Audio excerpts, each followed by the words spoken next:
Hey.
തടസ്സങ്ങൾ സൃഷ്ടിച്ചു. എങ്കിൽ പോലും കഴിഞ്ഞ വർഷം ജൂൺ 1-ന്, അതായത് ആ വർഷം മെയ് 1-നാണ് ഞാൻ പ്രഥമാധ്യാപികയായി ചാർജ് എടുക്കുന്നത്. ആ 1-ന് തന്നെ ഓൺലൈനായിട്ട് നമ്മൾ പ്രവേശനോത്സവം സംഘടിപ്പിച്ചു. നവംബർ 1-ന് ഓഫ്ലൈനായിട്ട് പ്രവേശനോത്സവം സംഘടിപ്പിച്ചു. അതാത് സാഹചര്യങ്ങൾക്കനുസരിച്ച് വളരെ ഭംഗിയായിട്ട് നമ്മൾ ആ പരിപാടികൾ സംഘടിപ്പിച്ചു. പക്ഷേ പൂർണ്ണ തോതിൽ ഒരു സംതൃപ്തി വിദ്യാഭ്യാസ വകുപ്പിനോ രക്ഷകർത്താക്കൾക്കോ കുഞ്ഞുങ്ങൾക്കോ ഒന്നും തന്നെ ഉണ്ടായിട്ടില്ല. പക്ഷേ ഭാഗ്യവശാൽ ഗുരുനാഥന്മാരുടെ അനുഗ്രഹത്താൽ നമുക്ക് ഈ ജൂൺ 1 വളരെ ആനന്ദകരമായ ഒരു വിദ്യാലയ വർഷത്തിന്റെ പ്രതീക്ഷയാണ് നൽകുന്നത്. ഈ പ്രവേശനോത്സവത്തിൽ പങ്കെടുക്കാൻ വന്നിരിക്കുന്ന എല്ലാ രക്ഷകർത്താക്കൾക്കും ചില ആശങ്കകളുണ്ട്. അതായത് 2.5 വർഷക്കാലത്തോളം ഞങ്ങളുടെ കുഞ്ഞുങ്ങൾ, അതായത് ഇവിടെ 5-ലെത്തിയ കുഞ്ഞുങ്ങൾക്ക് ഒരു 2ാം ക്ലാസ്സിന്റെ അവസാനത്തോടുകൂടി സ്കൂൾ അനുഭവങ്ങൾ, ക്ലാസ് അനുഭവങ്ങൾ എല്ലാം നഷ്ടപ്പെട്ടിരിക്കുകയാണ്. അതുപോലെ തന്നെ ഈ രക്ഷകർത്താക്കൾക്ക് ഈ അനുഭവങ്ങളെന്ന് ഉദ്ദേശിക്കുമ്പോൾ അവർ ഉദ്ദേശിക്കുന്നത് കുഞ്ഞുങ്ങളുടെ പഠനത്തിൽ ഒരു വിടവ് ഉണ്ടായിരിക്കുന്നു, ആ വിടവ് എങ്ങനെ നികത്തും എന്നാണ്. ഞങ്ങൾ നോക്കുമ്പോൾ പഠനത്തിൽ മാത്രമല്ല വിടവുണ്ടായിരിക്കുന്നത്, അതായത് നിങ്ങൾ ഉദ്ദേശിക്കുന്ന പഠന വിടവെന്ന് ഉദ്ദേശിക്കുന്ന വൈജ്ഞാനിക മേഖലയാണ്. ഞങ്ങൾ നോക്കുമ്പോൾ വൈജ്ഞാനിക മേഖലയിൽ മാത്രമല്ല കുഞ്ഞുങ്ങൾക്ക് വിടവുണ്ടായിരിക്കുന്നത്. ആ വൈജ്ഞാനിക മേഖലയിൽ ഉണ്ടായിരിക്കുന്ന വിടവ് നികത്തുന്നതിന് വേണ്ടിയിട്ട് രക്ഷകർത്താക്കൾ വളരെ ഒരു ധൃതി, ഇതെല്ലാം കൂടെ ഈ 2.5 വർഷക്കാലത്തെ ആ പഠനത്തിലുണ്ടായിരിക്കുന്ന ശേഷികൾ, ആർജിക്കാൻ പറ്റാത്ത ആ ശേഷികൾ എത്രയും പെട്ടെന്ന് കുഞ്ഞുങ്ങളിലേക്ക് എത്തിക്കുക എന്ന ഒരു ധൃതി രക്ഷകർത്താക്കൾ കാണിക്കാൻ, ചില രക്ഷകർത്താക്കൾ കാണിക്കാൻ സാധ്യതയുണ്ട്. അത് നമുക്ക് കുഞ്ഞുങ്ങളിൽ പഠനത്തിനുള്ള താല്പര്യം കുറയ്ക്കും എന്നുള്ളത് നമ്മൾ ഓരോരുത്തരും മനസ്സിലാക്കേണ്ട കാര്യമാണ്.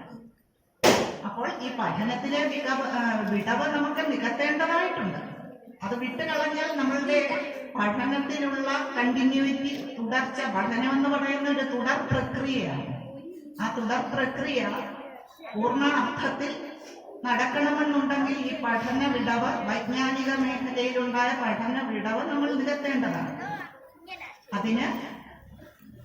അതോടൊപ്പം തന്നെ കുഞ്ഞുങ്ങളിൽ അവരുടെ ഈ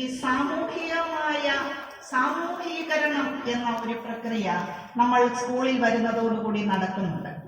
എങ്ങനെ പെരുമാറണം, കുട്ടികളോട് എങ്ങനെ ഇടപെടണം, അധ്യാപകരോട് എങ്ങനെ, അല്ലെങ്കിൽ അവരുടെ മുന്നിൽ വരുന്ന വ്യക്തികളോട് അതാത് തരത്തിനനുസരിച്ച് ഇടപെടുക എന്നുള്ളത്, തരത്തിനനുസരിച്ച് സംബോധന ചെയ്യുക എന്നുള്ളത് നിസ്സാരമായ കാര്യമാണ് ഞാൻ പറയുന്നത്. ചില കുട്ടികൾക്ക് ഒരാളോട് സംസാരിക്കുമ്പോൾ, അത് ചില കുട്ടികൾക്ക് മാത്രമല്ല നമ്മളിൽ പലർക്കും ഉണ്ട്, സംസാരിക്കുമ്പോൾ, ഒരു അധ്യാപികയോട് സംസാരിക്കുമ്പോൾ, അല്ലെങ്കിൽ അച്ഛനമ്മമാരോട് സംസാരിക്കുമ്പോൾ ഒക്കെ ഒരു സംബോധന ചെയ്ത് ടീച്ചർ, അല്ലെങ്കിൽ മാഡം, അല്ലെങ്കിൽ ചേട്ട, അല്ലെങ്കിൽ അങ്കിൾ, ഇങ്ങനെ സംബോധന ചെയ്ത് സംസാരിക്കുന്ന അതൊരു പെരുമാറ്റത്തിന്റെ ഒരു പ്രധാന ഭാഗമാണ്. അത് ഈ സാമൂഹികമായ ഇടപെടൽ കൊണ്ടാണ് നടക്കുന്നത്. ആ സാമൂഹിക ഇടപെടൽ എന്ന് പറയുന്നത് ഈ കുഞ്ഞുങ്ങളെ സംബന്ധിച്ചിടത്തോളം ക്ലാസ്സാണ്. സാമൂഹീകരണത്തിന് അല്ലെങ്കിൽ സോഷ്യലൈസേഷന് ഏറ്റവും പ്രധാനമായിട്ട് അവരെ സഹായിക്കുന്നത് ക്ലാസ് മുറികളും അതുപോലെ സ്കൂളുമാണ്. അത് 2.5 വർഷക്കാലം അവർക്ക് ഇല്ലാതെ പോയി. അതുകൊണ്ട് അത് നമ്മൾക്ക് മെച്ചപ്പെടുത്തിയെടുക്കേണ്ടതായിട്ടുണ്ട്. പിന്നീട് ഉണ്ടാകുന്നത് ഇവർക്ക് വൈകാരികമായ ചില നിയന്ത്രണങ്ങൾ. ആ വൈകാരിക നിയന്ത്രണം, അതായത് പെട്ടെന്ന് ദേഷ്യപ്പെടുക, മൗനമായിട്ടിരിക്കുക, ഒരു അഡിക്ഷൻ. നമ്മുടെ ഓൺലൈൻ വിദ്യാഭ്യാസം വന്നതോടുകൂടി ഈ മൊബൈൽ അഡിക്ഷൻ തന്നെ അവർക്കുണ്ടായിട്ടുണ്ട്, ഇല്ല, അമിതമായ ഉപയോഗം. അപ്പൊ ഇത് അവരുടെ വൈകാരിക വിക്ഷോഭങ്ങൾ എങ്ങനെ നിയന്ത്രിച്ച് കൊണ്ടുപോകണമെന്ന് അവർക്ക് അറിഞ്ഞുകൂടാ. ഇതെല്ലാം ഞാൻ പേരൻസിനോടാണ് പറയുന്നത് കേട്ടോ. അപ്പോൾ അത് നമ്മൾക്ക് നികത്തേണ്ടതായിട്ടുണ്ട്. ഇതിനെല്ലാം ഒരു സാവധാനം, ക്രമമായ, ചിട്ടയായ ഒരു പരിശീലനം അധ്യാപകരിൽ കുട്ടികൾക്ക് കൊടുക്കേണ്ടതായിട്ടുണ്ട്. അപ്പോൾ ആദ്യമേ നമ്മൾ ഈ ഒരു ധൃതി നമ്മൾക്ക് കാണിക്കാൻ പറ്റില്ല എന്നുള്ള കാര്യം ഞാൻ ഓർമ്മിപ്പിക്കുന്നു.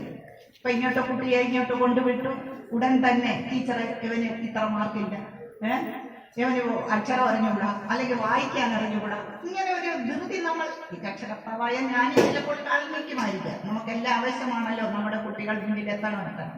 അപ്പോൾ അതിനെല്ലാം ഒരു സാവധാനമായിട്ടുള്ള, ക്രമമായിട്ടുള്ള, ചിട്ടയോടുള്ള ഒരു പരിശീലനത്തിന് ഉതകുന്ന തരത്തിൽ ഞങ്ങൾ പദ്ധതികൾ, പ്രോഗ്രാമുകൾ, ആക്ടിവിറ്റീസ് എല്ലാം ഉൾപ്പെടുത്തിയിട്ടുണ്ട്. അത് വളരെ ഇപ്പം ലോകത്ത് തന്നെ പഠനം വളരെ ആനന്ദകരമാക്കി തീർക്കണമെന്ന ഒരാശയത്തിലാണ് മുന്നോട്ട് പോയിക്കൊണ്ടിരിക്കുന്നത്.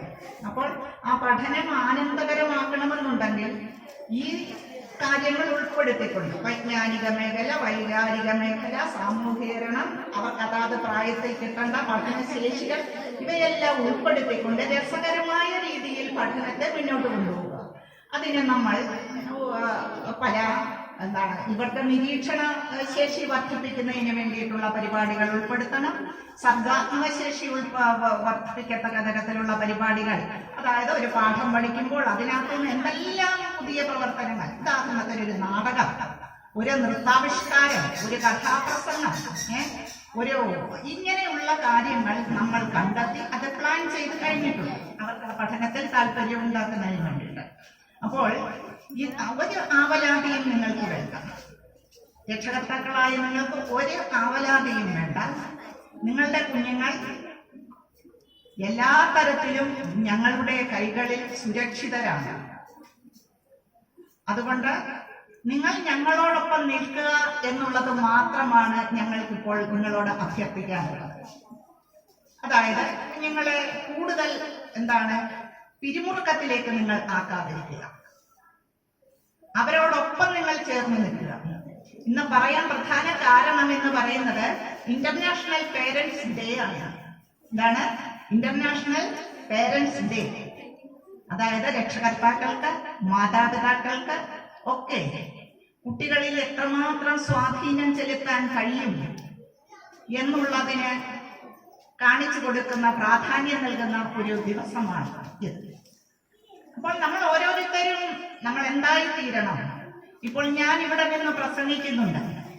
ഈ പ്രസംഗിക്കുമ്പോൾ ഞാൻ ആലോചിക്കുന്നത് എൻ്റെ മൺമറയപ്പെട്ട എൻ്റെ പിതാവിനെയാണ്, എന്നെ അതിനുവേണ്ടി സജ്ജമാക്കിയ എൻ്റെ അച്ഛനെയാണ്, എൻ്റെ ഗുരുനാഥന്മാരെയാണ്. കാരണം ഞാൻ പുറകോട്ട് മടിപിടിച്ച് സ്കൂൾ തലങ്ങളിൽ ഇരിക്കുമ്പോൾ എനിക്കിത് കഴിയും, എന്നെക്കൊണ്ട് ഇത് സാധിക്കും എന്ന് എൻ്റെ വീട്ടിൽ നിന്ന് എൻ്റെ അച്ഛൻ പറയുമായിരുന്നു. എനിക്ക് ഒരു പ്രസംഗം ആദ്യമായിട്ട് എഴുതി തന്നത് എൻ്റെ പിതാവാണ്. ഞാൻ ആദ്യമായിട്ട് പ്രസംഗിക്കുന്നത് അന്ന് ദീപിക എന്ന് പറയുന്ന ബാലമാസിക സെന്റ് മേരീസിൽ വെച്ച് ഒരു പ്രസംഗ മത്സരം നടത്തി. ആ പ്രസംഗ മത്സരത്തിൽ ഞാൻ പങ്കെടുത്തു. അത് എനിക്ക് വളരെ ഒരു ആത്മധൈര്യം തന്നിട്ടുണ്ട് പ്രസംഗത്തിൽ. എന്നിട്ടും ഞാൻ പുറകോട്ട് പോകാൻ ശ്രമിച്ചു. എന്നിട്ടും എൻ്റെ അച്ഛൻ എന്നെ വിട്ടില്ല. അദ്ദേഹം എന്നെ സ്കൂൾ തലങ്ങളിലും അതുപോലെ തന്നെ ഒച്ചറ ഓഡിറ്റോറിയം ആദ്യമായിട്ട് സംഘടിപ്പിച്ച മദ്യവർജന ഒരു പരിപാടിയുണ്ട്. ഇതിപ്പോഴും നടന്നുകൊണ്ടിരിക്കുകയാണ് വർഷാവർഷം. അന്ന് എൻ ടി മന്മഥൻ സാറും ഗാന്ധിജിയുടെ ശിഷ്യനായ രാമചന്ദ്രജിയും ഒക്കെ പങ്കെടുത്ത ഒരു വേദിയിൽ പ്രസംഗ മത്സരത്തിന് എനിക്ക് പക്ഷെ അന്ന് കിട്ടിയത് 5ാം സ്ഥാനം. വയനാട് ഹൈസ്കൂളിൽ നിന്ന് പോയി സമ്മാനം മേടിക്കാൻ കഴിഞ്ഞു. ഇതെല്ലാം എൻ്റെ അച്ഛൻ്റെ ഒരു തള്ളൽ കാരണമാണ്. സ്കൂളിൽ നിന്നുള്ള സപ്പോർട്ടും ഉണ്ടായിരുന്നു, എൻ്റെ ഗുരുനാഥന്മാരുടെ സപ്പോർട്ടും ഉണ്ടായിരുന്നു. അപ്പോൾ ഞാൻ ഇന്നത്തെ ദിവസം ഇത് പറയാൻ കാരണം നമ്മളുടെ കുഞ്ഞുങ്ങളുടെ റോൾ മോഡലായി മാറാൻ നിങ്ങൾക്ക് ഓരോരുത്തർക്കും കഴിയണം. ഇങ്ങനെ ഒരു വേദിയിൽ വന്നു നിന്ന് എൻ്റെ അച്ഛൻ ഇങ്ങനെ ചെയ്തു തന്നു, എൻ്റെ അമ്മ ഇത് പറഞ്ഞു തന്നു എന്ന്, അല്ലെങ്കിൽ പറയാതെ പറഞ്ഞു തന്നു. ചില കാര്യങ്ങൾ നമ്മൾ പറഞ്ഞു കൊടുക്കുകയല്ല ചെയ്യേണ്ടത്, പ്രവൃത്തിയിൽ കൂടെ കാണിച്ചു കൊടുക്കുകയാണ് ചെയ്യുന്നത്. അമ്മമാർ പുറകെ നടന്ന് മക്കളോട് അത് ചെയ്ത് ഇത് ചെയ്ത് എന്ന് പറയുമ്പോൾ അച്ഛന്മാർ പറയാതെ പറഞ്ഞു തരുന്ന ചില കാര്യങ്ങളുണ്ട്, അതവർ പ്രവൃത്തിയിൽ കൂടെ കാണിച്ചു തരുന്ന കാര്യങ്ങളുണ്ട്. അതായത് മദ്യപിക്കാത്ത അച്ഛൻ മദ്യപിക്കരുത് മോനെ എന്ന് പറഞ്ഞിട്ട് മദ്യപിച്ചത് കഴിഞ്ഞാൽ കുഞ്ഞിന് അത് ഫോളോ ചെയ്യാൻ പറ്റുകയില്ല. അപ്പോൾ അച്ഛൻ പറയാതെ പറയുന്ന കാര്യങ്ങൾ എന്താണ്? മദ്യപിക്കാതെ ഇരിക്കുക, അച്ഛൻ പറയാതെ പറയുന്ന കാര്യം ലഹരി വസ്തുക്കൾ ഉപയോഗിക്കാതെ ഇരിക്കുക, വളരെ മര്യാദയോടുകൂടി പെരുമാറുക. ഇതെല്ലാം അച്ഛന്മാര് പറയാതെ കുഞ്ഞുങ്ങൾക്ക് പകർന്നു കൊടുക്കുന്ന ചില സ്വഭാവ സവിശേഷതകളാണ്. അപ്പോൾ ഈ ഇന്റർനാഷണൽ പേരൻസ് ഡേയില് നിങ്ങൾക്ക് അതാണ് ചെയ്യാനുള്ളത്. നിങ്ങൾ പറയാതെ പറഞ്ഞും പറഞ്ഞു കൊടുക്കേണ്ടത് പറഞ്ഞു കൊടുത്തും കുഞ്ഞുങ്ങൾക്ക് നല്ല റോൾ മോഡലുകളായി നിങ്ങൾ മാറാൻ ശ്രമിക്കുക. അവരുടെ മാതൃക ആരാണെന്ന് ചോദിച്ചാൽ ആദ്യം പറയേണ്ടത് മാതാപിതാക്കളെ തന്നെയാണ്. ഞാൻ ആദ്യമേ പറഞ്ഞല്ലോ, മാതാപിതാ ഗുരു ദൈവം. ആ മാതാപിതാക്കൾ തന്നെയാണ് എല്ലാ കാലത്തും നമ്മൾക്ക് ആദ്യം പറയേണ്ട വ്യക്തികൾ. ആ പറയേണ്ട വ്യക്തികളായിട്ട് നിങ്ങൾ മാറുക. അങ്ങനെ മാറിക്കഴിഞ്ഞാൽ നിങ്ങളുടെ കുഞ്ഞുങ്ങളെ കൊണ്ട് എല്ലാ സൗഭാഗ്യങ്ങളും നിങ്ങൾക്ക് അനുഭവിക്കേണ്ടി വരും. നിങ്ങൾക്ക് മാത്രമല്ല, ഈ സമൂഹത്തിനും ഈ ലോകത്തിനും എല്ലാം. ഇനി ഞാൻ എൻ്റെ കുഞ്ഞുങ്ങളോടാണ് പറയുന്നത്. അതായത് നിങ്ങൾക്കെല്ലാം വളരെ വിഷമമായ കാലഘട്ടത്തിൽ കൂടെയാണ് നിങ്ങൾ കടന്നുപോയത്. ഞങ്ങൾ ആരും അനുഭവിച്ചിട്ടില്ല. നിങ്ങളുടെ രക്ഷകർത്താക്കളോ ഈ വേദിയിലിരിക്കുന്ന വിശിഷ്ട വ്യക്തികളോ ഒന്നും പഠനകാലത്തോ അവരുടെ 2 വർഷം മുമ്പെയുള്ള ജീവിതകാലത്തോ അനുഭവിക്കാത്ത ഒരു കാര്യത്തിൽ കൂടെയാണ് കടന്നു പോയിട്ടുള്ളത്. ഞാൻ കേട്ടിട്ടുണ്ട്, ഒരു 100 വർഷം കൊണ്ട് ഒരു സ്പാനിഷ് ഫ്ലൂ കാരണം ഈ ലോകം മൊത്തം അടച്ചിടപ്പെട്ട കാര്യം പറഞ്ഞു കേട്ടിട്ടുണ്ട്. അതും പറയാൻ തുടങ്ങിയത് കൊറോണ കാലത്താണ്. സ്പാനിഷ് ഫ്ലൂവിനെ പറ്റി പലരും പറയുന്നത് ഞാൻ എന്റെ ശ്രദ്ധയിൽപ്പെട്ടിട്ടുള്ളത്. അപ്പോൾ ഈ പ്രതിസന്ധി കാലഘട്ടത്തില് ഈ പ്രതിസന്ധിയെ എങ്ങനെ തരണം ചെയ്യാം, എങ്ങനെ, ഞാൻ നിങ്ങൾക്ക് വേണ്ടിയിട്ട് ഒരു കുഞ്ഞു കഥ പറയാം. കഥ കേൾക്കുന്ന ഇഷ്ടമാണോ? ചുരുക്കി പറയാം. നിങ്ങളുടെ ശ്രദ്ധ ഇങ്ങോട്ട് വരുത്താൻ വേണ്ടിയിട്ടാണ് കേട്ടോ. ഇതിനെയൊക്കെ ഒന്ന് തരണം ചെയ്യാം, എങ്ങനെ നമ്മൾക്ക് മുന്നോട്ട് പോകാം. ഒരു കഴുതയുടെ കഥയാണ് പറയുന്നത് കേട്ടോ. ഒരു കൃഷിക്കാരന് ഒരു കഴുത സ്വന്തമായിട്ടുണ്ടായിരുന്നു. കൃഷിക്കാരൻ കഴുത എന്തിനായിട്ട് ഉപയോഗിക്കുന്നത്? കഴുതയുടെ ജോലി എന്താണ്? ചുമട് ചുമക്കുകയുള്ളതാണ്, അല്ലേ? നമുക്കറിയാം, കഴുതയെ പോലെ ചുമട് ചുമന്നുകൊണ്ട് നടക്കുക എന്നാണ് നമ്മൾ പറയുന്നത്, അല്ലേ? അങ്ങനെ കൃഷിക്കാരൻ എന്നും തന്റെ കാർഷിക വിളകളും കൊണ്ട് ചന്തയിൽ കൊണ്ടുവിൽക്കാൻ ഈ കഴുതയുടെ പുറത്ത് കൊണ്ടുവച്ചാണ് പോകുന്നത്. അദ്ദേഹത്തോടൊപ്പം നല്ല ആരോഗ്യമുള്ള സമയം തൊട്ട് ഈ കഴുത കൂടെയുണ്ട്. പക്ഷേ ഈ കഴുത പ്രായമായി, എന്നിട്ടും ഈ കർഷകൻ ഈ കഴുതയെ മാക്സിമം യൂട്ടിലൈസ് ചെയ്യുകയാണ്, പരമാവധി ഉപയോഗിക്കുകയാണ്. അതിന്റെ അവശതകളോ അത് പ്രായമായെന്നോ ഒന്നും ശ്രദ്ധിക്കുന്നില്ല. കഴുതയ്ക്ക് അതിനൊരു പരാതിയുമില്ല. എന്റെ വിധി ഇതാണ്. ചിലർ അങ്ങനെയാണല്ലോ ചോദിക്കുന്നത്, എന്റെ വിധി ഇതാണ്, ഞാനിങ്ങനെ ചാവുന്നിടം വരെ അങ്ങനെ അങ്ങ് ജീവിച്ചു പോകാം. ആ വിധിയെ പഴിചാരിക്കൊണ്ട് നമ്മൾ അതിങ്ങനെ മുന്നോട്ട് കൊണ്ടുപോകാൻ നോക്കും. കഴുതയെ അത് തന്നെ. ഇങ്ങനെ നടക്കുന്ന സമയത്ത് ഒരു ദിവസം എന്ത് സംഭവിച്ചെന്ന് അറിയാമോ? ഈ പോകുന്ന വഴിയിൽ ഒരു പൊട്ടക്കിണറുണ്ട്. ഈ പ്രായമായ കഴുതയല്ലേ, ബാലൻസ് തെറ്റി എങ്ങോട്ട് വീണു? പൊട്ടക്കിണറ്റിലേക്ക് വീണു. കഴുത കരയാൻ തുടങ്ങി. കൃഷിക്കാരനും എന്താണ്, വിഷമമായി. അദ്ദേഹവും കരഞ്ഞു, നിലവിളിച്ചു, ആളുകളെ വിളിച്ചു കൂട്ടാൻ ശ്രമിച്ചു. കഴുതയുടേത് മനോഹരമായ ശബ്ദം വല്ലമാണോ? കുയിലിന്റെ നാദമാണോ? അല്ല, ശബ്ദം വളരെ അരോചകമാണ്. അപ്പൊ ഇതെന്നിട്ടും കരയാണ്. ജീവൻ രക്ഷിക്കണം, ഇല്ല, പ്രാണനാണ് അപകടത്തിലായിരിക്കുന്നത്.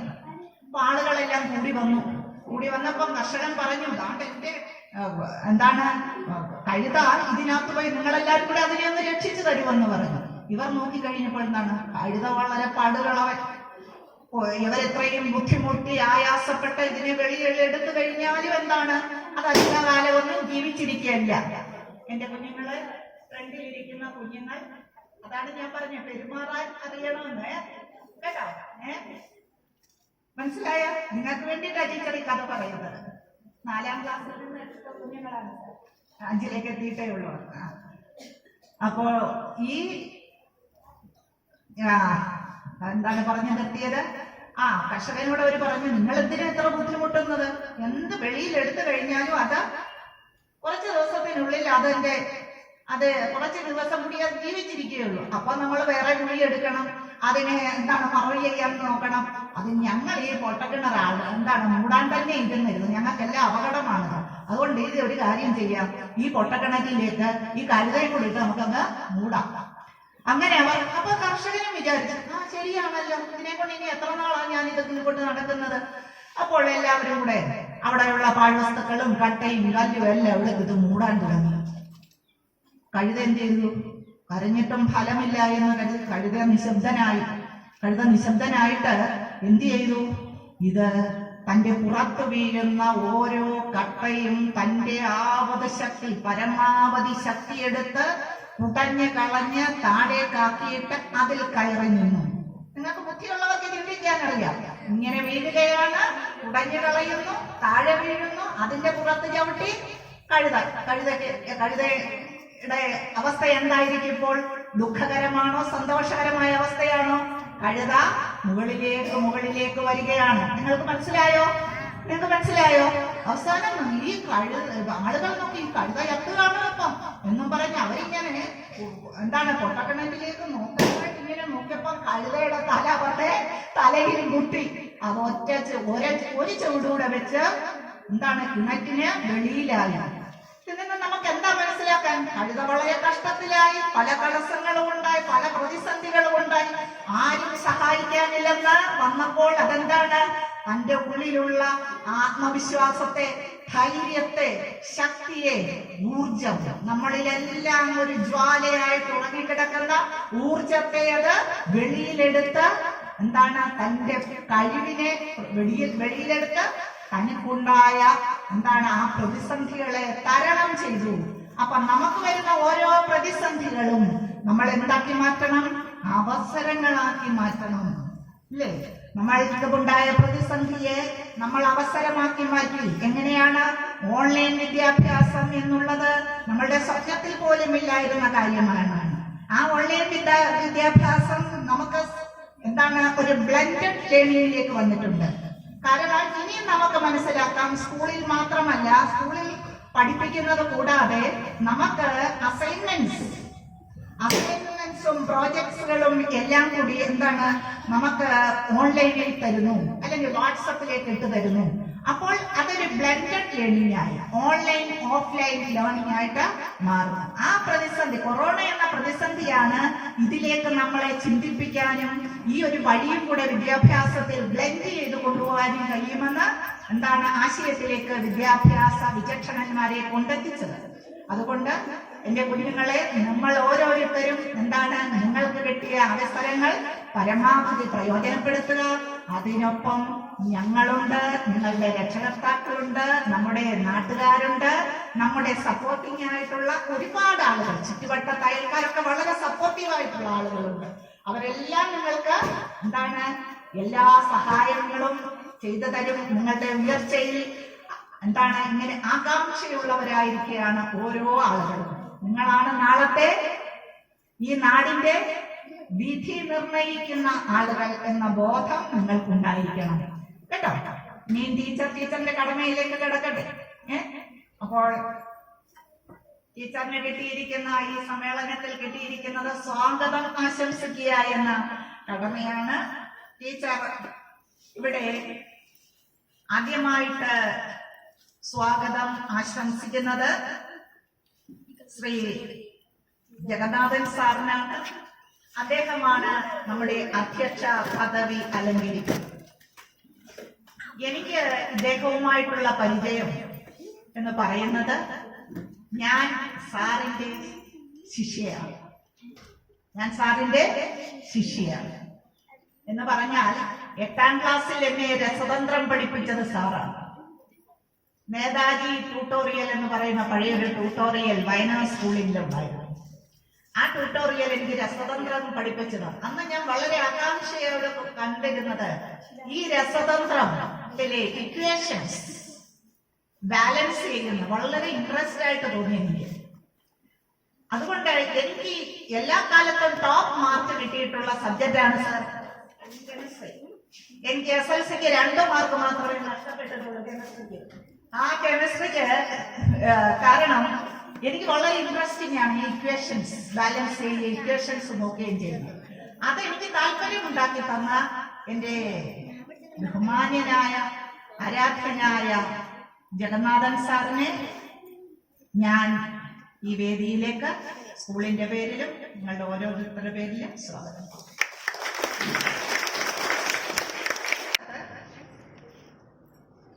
ഇവിടെ ഉദ്ഘാടനത്തിന് എത്തിയിരിക്കുന്ന നമ്മുടെ വിശിഷ്ടാതിഥിയായ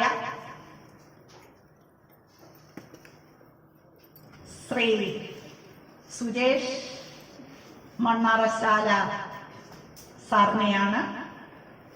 അദ്ദേഹം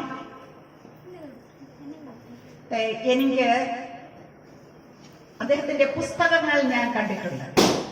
പ്രധാനമായിട്ടും പുസ്തകങ്ങൾ ഈ പ്രാവശ്യം സർഗോത്സവം എന്ന് പറഞ്ഞ് ഒരു പ്രോജക്റ്റ്, ഗവൺമെന്റിന്റെ പ്രോജക്റ്റ് ഉണ്ടായിരുന്നു. അപ്പൊ നമ്മുടെ സ്കൂളിന് വേണ്ടിയിട്ട് ഒരു 25,000 പുസ്തകങ്ങൾ സെലക്ട് ചെയ്യണമായിരുന്നു. ആ 25,000 പുസ്തകങ്ങൾ സെലക്ട് ചെയ്തപ്പോൾ പ്രകൃതി സംരക്ഷണം, ബാലസാഹിത്യം, ഇങ്ങനെ അവര് കാറ്റഗറി തിരിച്ച് നമ്മൾക്ക് തന്നിട്ടുണ്ടായിരുന്നു. അപ്പോഴാണ് ഞാൻ തന്നെയാണ് പുസ്തകങ്ങൾ സെലക്ട് ചെയ്തത്. ആ പുസ്തകങ്ങൾ സെലക്ട് ചെയ്തപ്പോൾ സാറിന്റെ പല പുസ്തകങ്ങളുടെയും പേരുകൾ ഞാനകത്ത് കണ്ടു. സാറ് ഒരു 27ഓളം പുസ്തകങ്ങൾ, അത് വിവിധ തരത്തിലുള്ള പുസ്തകങ്ങൾ, കവിതകളുണ്ട്, ബാലസാഹിത്യമുണ്ട്, പ്രകൃതി സംരക്ഷണവുമായിട്ട് ബന്ധപ്പെട്ട പുസ്തകങ്ങളുണ്ട്, ഇങ്ങനെ കഥകളുണ്ട്, നാടോടി സാഹിത്യവുമായിട്ട് ബന്ധപ്പെട്ട കൃതികളുണ്ട്. ഇങ്ങനെ 27ഓളം കൃതികൾ അദ്ദേഹം രചിച്ചിട്ടുണ്ട്. ഇദ്ദേഹത്തിന് ഇതിന് സമയം എങ്ങനെ കണ്ടെത്തി ഇല്ലേ? ഇദ്ദേഹം ഒരു അധ്യാപകനായ ഹയർ സെക്കൻഡറി പ്രിൻസിപ്പളായിട്ട് റിട്ടയർ ചെയ്ത വ്യക്തിയാണ്. അപ്പോൾ ഈ ഭാരിച്ച ഉത്തരവാദിത്തങ്ങൾക്കിടയിൽ കൂടി അദ്ദേഹം ഇത്രയും പുസ്തകങ്ങൾ സമൂഹത്തിന്, ലോകത്തിന് സമ്മാനിച്ചിരിക്കുകയാണ്. അദ്ദേഹത്തിന്റെ താല്പര്യം, കുട്ടികളോടുള്ള താല്പര്യം, പ്രകൃതിയോടുള്ള താല്പര്യം എല്ലാം ഈ പുസ്തകരചനയിൽ കൂടി നമുക്ക് മനസ്സിലാക്കാൻ കഴിയും. അദ്ദേഹത്തിന് അതുപോലെ തന്നെ ഒരു 12 അവാർഡുകൾ, നിസ്സാര അവാർഡുകളല്ല കേട്ടല്ലോ, 12ഓളം അവാർഡുകൾ അദ്ദേഹത്തിന് പല മേഖലകളിലായിട്ട് ലഭിച്ചിട്ടുണ്ട്. മാനവശേഷി വകുപ്പിന്റെ ഗുരുവർ അവാർഡ് 2009 അദ്ദേഹത്തിന് ശ്രീ കപിൽ സിബലിൽ നിന്നും, അതായത് കേന്ദ്രമന്ത്രിയായിരുന്ന മാനവശേഷി വകുപ്പിന്റെ ഈ വേദിയിലേക്ക് നിങ്ങളോട് ചില കാര്യങ്ങൾ പറയുന്നതിന് വേണ്ടിയിട്ട് ഞാൻ ക്ഷണിച്ചു എന്ന് പറഞ്ഞാൽ വേറെ ഒരു വ്യക്തി, അത് പിന്നീട് ഞാൻ പറയാം ആര് മുഖേനയാണ്, വേറൊരു വ്യക്തി മുഖേനയാണ് ക്ഷണിച്ചത്. അന്നേരം തന്നെ അദ്ദേഹം സമ്മതം മൂളുകയും അദ്ദേഹത്തിന് നമ്മൾ ഒരു സൗകര്യം ചെയ്ത് കൊടുക്കേണ്ടി വന്നില്ല എന്നുള്ളതാണ്. ഹരിപ്പാട്ടൻ എന്ന ലൈൻ ബസ് കയറി ഓച്ചർ വരെ അദ്ദേഹം എത്തി. അപ്പൊ എത്രമായ ലളിതമായ ഒരു ജീവിതം നയിക്കുന്ന ആളാണെന്ന് മനസ്സിലാക്കുകയാണ്. പക്ഷെ ഇങ്ങോട്ടുള്ള വഴി അദ്ദേഹത്തിന് അറിയാൻ വയ്യാത്തത് കൊണ്ട് മാത്രം നമ്മൾ അവിടെ നിന്ന് ഫോൺ ചെയ്തു, നമ്മൾ ഒരു ബൈക്ക് പറഞ്ഞു വിട്ടു, നമ്മുടെ മാനേജർ തന്നെ പോയി വിളിച്ചു കൊണ്ടുവന്നു. മനസ്സിലായോ? അപ്പോൾ വളരെ സന്തോഷത്തോടെയും ബഹുമാനത്തോടെയും സുരേഷ് മണ്ണാർ സാർ അവരെ ഞാൻ ഈ വേദിയിലേക്ക് സ്കൂളിന്റെ പേരിലും നിങ്ങളുടെ പേരിലും സ്വാഗതം ചെയ്തു. ശ്രീമതി വി ശ്രീദേവി അവർക്കാണ് പഞ്ചായത്ത് തല ഉദ്ഘാടനം മേമന LPS നടക്കുകയാണ്. അതുകൊണ്ട് ഇവിടെ ഈ യോഗ നടപടികൾ തീരുന്നതിന് മുമ്പ് എത്തിച്ചേരുമെന്ന് വാക്ക് പറഞ്ഞിട്ടുണ്ട്. ശ്രീമതി ശ്രീദേവി അവർകളെയും ഈ വേദിയിലേക്ക് സ്വാഗതം ചെയ്തു.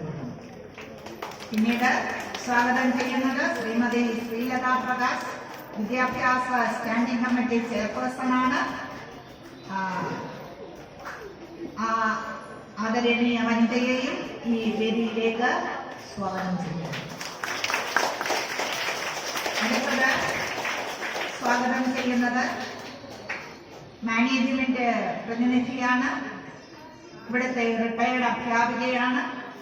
എല്ലാ സമയത്തും ഒരു വെളിപ്പാടകലെ സഹായഹസ്തങ്ങളുമായി നിൽക്കുന്ന മാനേജ്മെന്റ് പ്രതിനിധികൾ എല്ലാവരെയും ഈ വേദിയിലേക്ക് സ്വാഗതം ചെയ്യുന്നു. പിന്നീട് സ്വാഗതം ചെയ്യുന്നത് പൂർവ്വ വിദ്യാർത്ഥി സംഘടനാ പ്രതിനിധികളെയാണ്.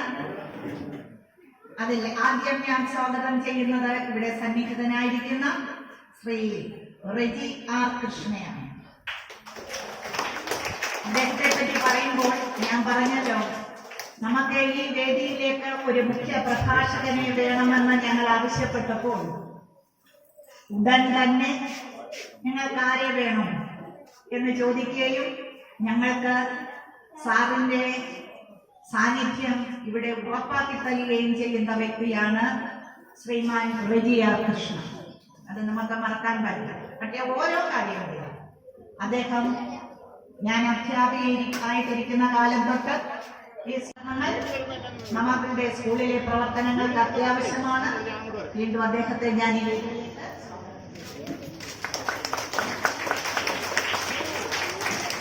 പിന്നീട് ആശംസാ പ്രസംഗത്തിന് വേണ്ടിയിട്ട് ഞങ്ങളുടെ സ്കൂളിലെ തന്നെ ശ്രീമതി ഗിരിജാദേവി ടീച്ചറാണ്, സീനിയർ അസിസ്റ്റന്റ് ആണ്, സ്റ്റാഫ് സെക്രട്ടറിയാണ്. ടീച്ചറെയും ഈ വേദിയിലേക്ക് സ്വാഗതം ചെയ്യുന്നു. പിന്നീട് കൃതജ്ഞത അർപ്പിക്കുന്നതിന് വേണ്ടി ശ്രീമതി സുമയ്യ ടീച്ചറെയും ഈ വേദിയിലേക്ക് സ്വാഗതം ചെയ്യുന്നു. പിന്നീട് ഈ വേദിയിലേക്ക് സ്വാഗതം ചെയ്യുന്നത് നിങ്ങൾ ഈ പ്രൊജക്ടറുകളിൽ കൂടി പല കാര്യങ്ങളും കാണുന്നുണ്ടായിരുന്നില്ലേ? കഴിഞ്ഞ വർഷത്തെ നമ്മുടെ മികവുകൾ എല്ലാം ഇങ്ങനെ സ്ക്രോൾ ചെയ്ത് അതിങ്ങനെ മാറി മറിഞ്ഞുകൊണ്ടേയിരുന്നു.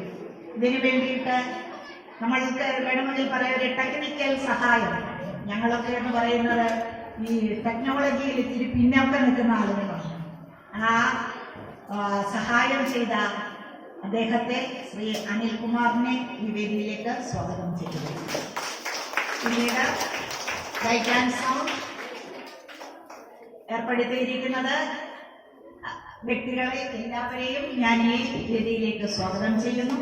നിങ്ങൾക്ക് നല്ല രുചികരമായ ഭക്ഷണം നൽകുന്നതിന് അപ്പുറത്ത് എല്ലാ കാര്യങ്ങളും നടന്നുകൊണ്ടിരിക്കുകയാണ്. അവരും നമ്മുടെ സ്കൂളിലെ സ്റ്റാഫ് തന്നെയാണ്. അവരെ ഈ വേദിയിലേക്ക് സ്വാഗതം ചെയ്യുന്നു. എല്ലാ സ്റ്റാഫ് അംഗങ്ങളെയും എല്ലാ രക്ഷകർത്താക്കളെയും ഇനി ആരെങ്കിലും വിട്ടുപോയിട്ടുണ്ടെങ്കിൽ അവരെ ഉൾപ്പെടെ ഈ വേദിയിലേക്ക് സ്വാഗതം ചെയ്തുകൊണ്ട് അധ്യക്ഷ സ്ഥാനം വഹിക്കുന്നതിന് വേണ്ടി ജഗന്നാഥൻ സാറിനെ ഞാൻ ക്ഷണിച്ചുകൊള്ളുന്നു. ഉദ്ഘാടനം ചെയ്യാൻ വേണ്ടി പ്രശസ്ത സാഹിത്യകാരനും ഹരിപ്പാട് HSSലെ മുൻ പ്രിൻസിപ്പലുമായ ശ്രീ സുരേഷ് പിണ്ണാർശാല അവരുടെ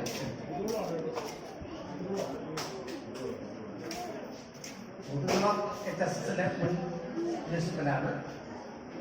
നേരത്തെ നമ്മുടെ ശാരദാ ക്ലാസിൽ പറഞ്ഞതുപോലെ ധാരാളം പുസ്തകങ്ങൾ എഴുതിയിട്ടുള്ള ബഹുമാന്യനായ ശ്രീ സുരേഷ് പിണ്ണാർശാലയെ ക്ഷണിക്കുന്നു.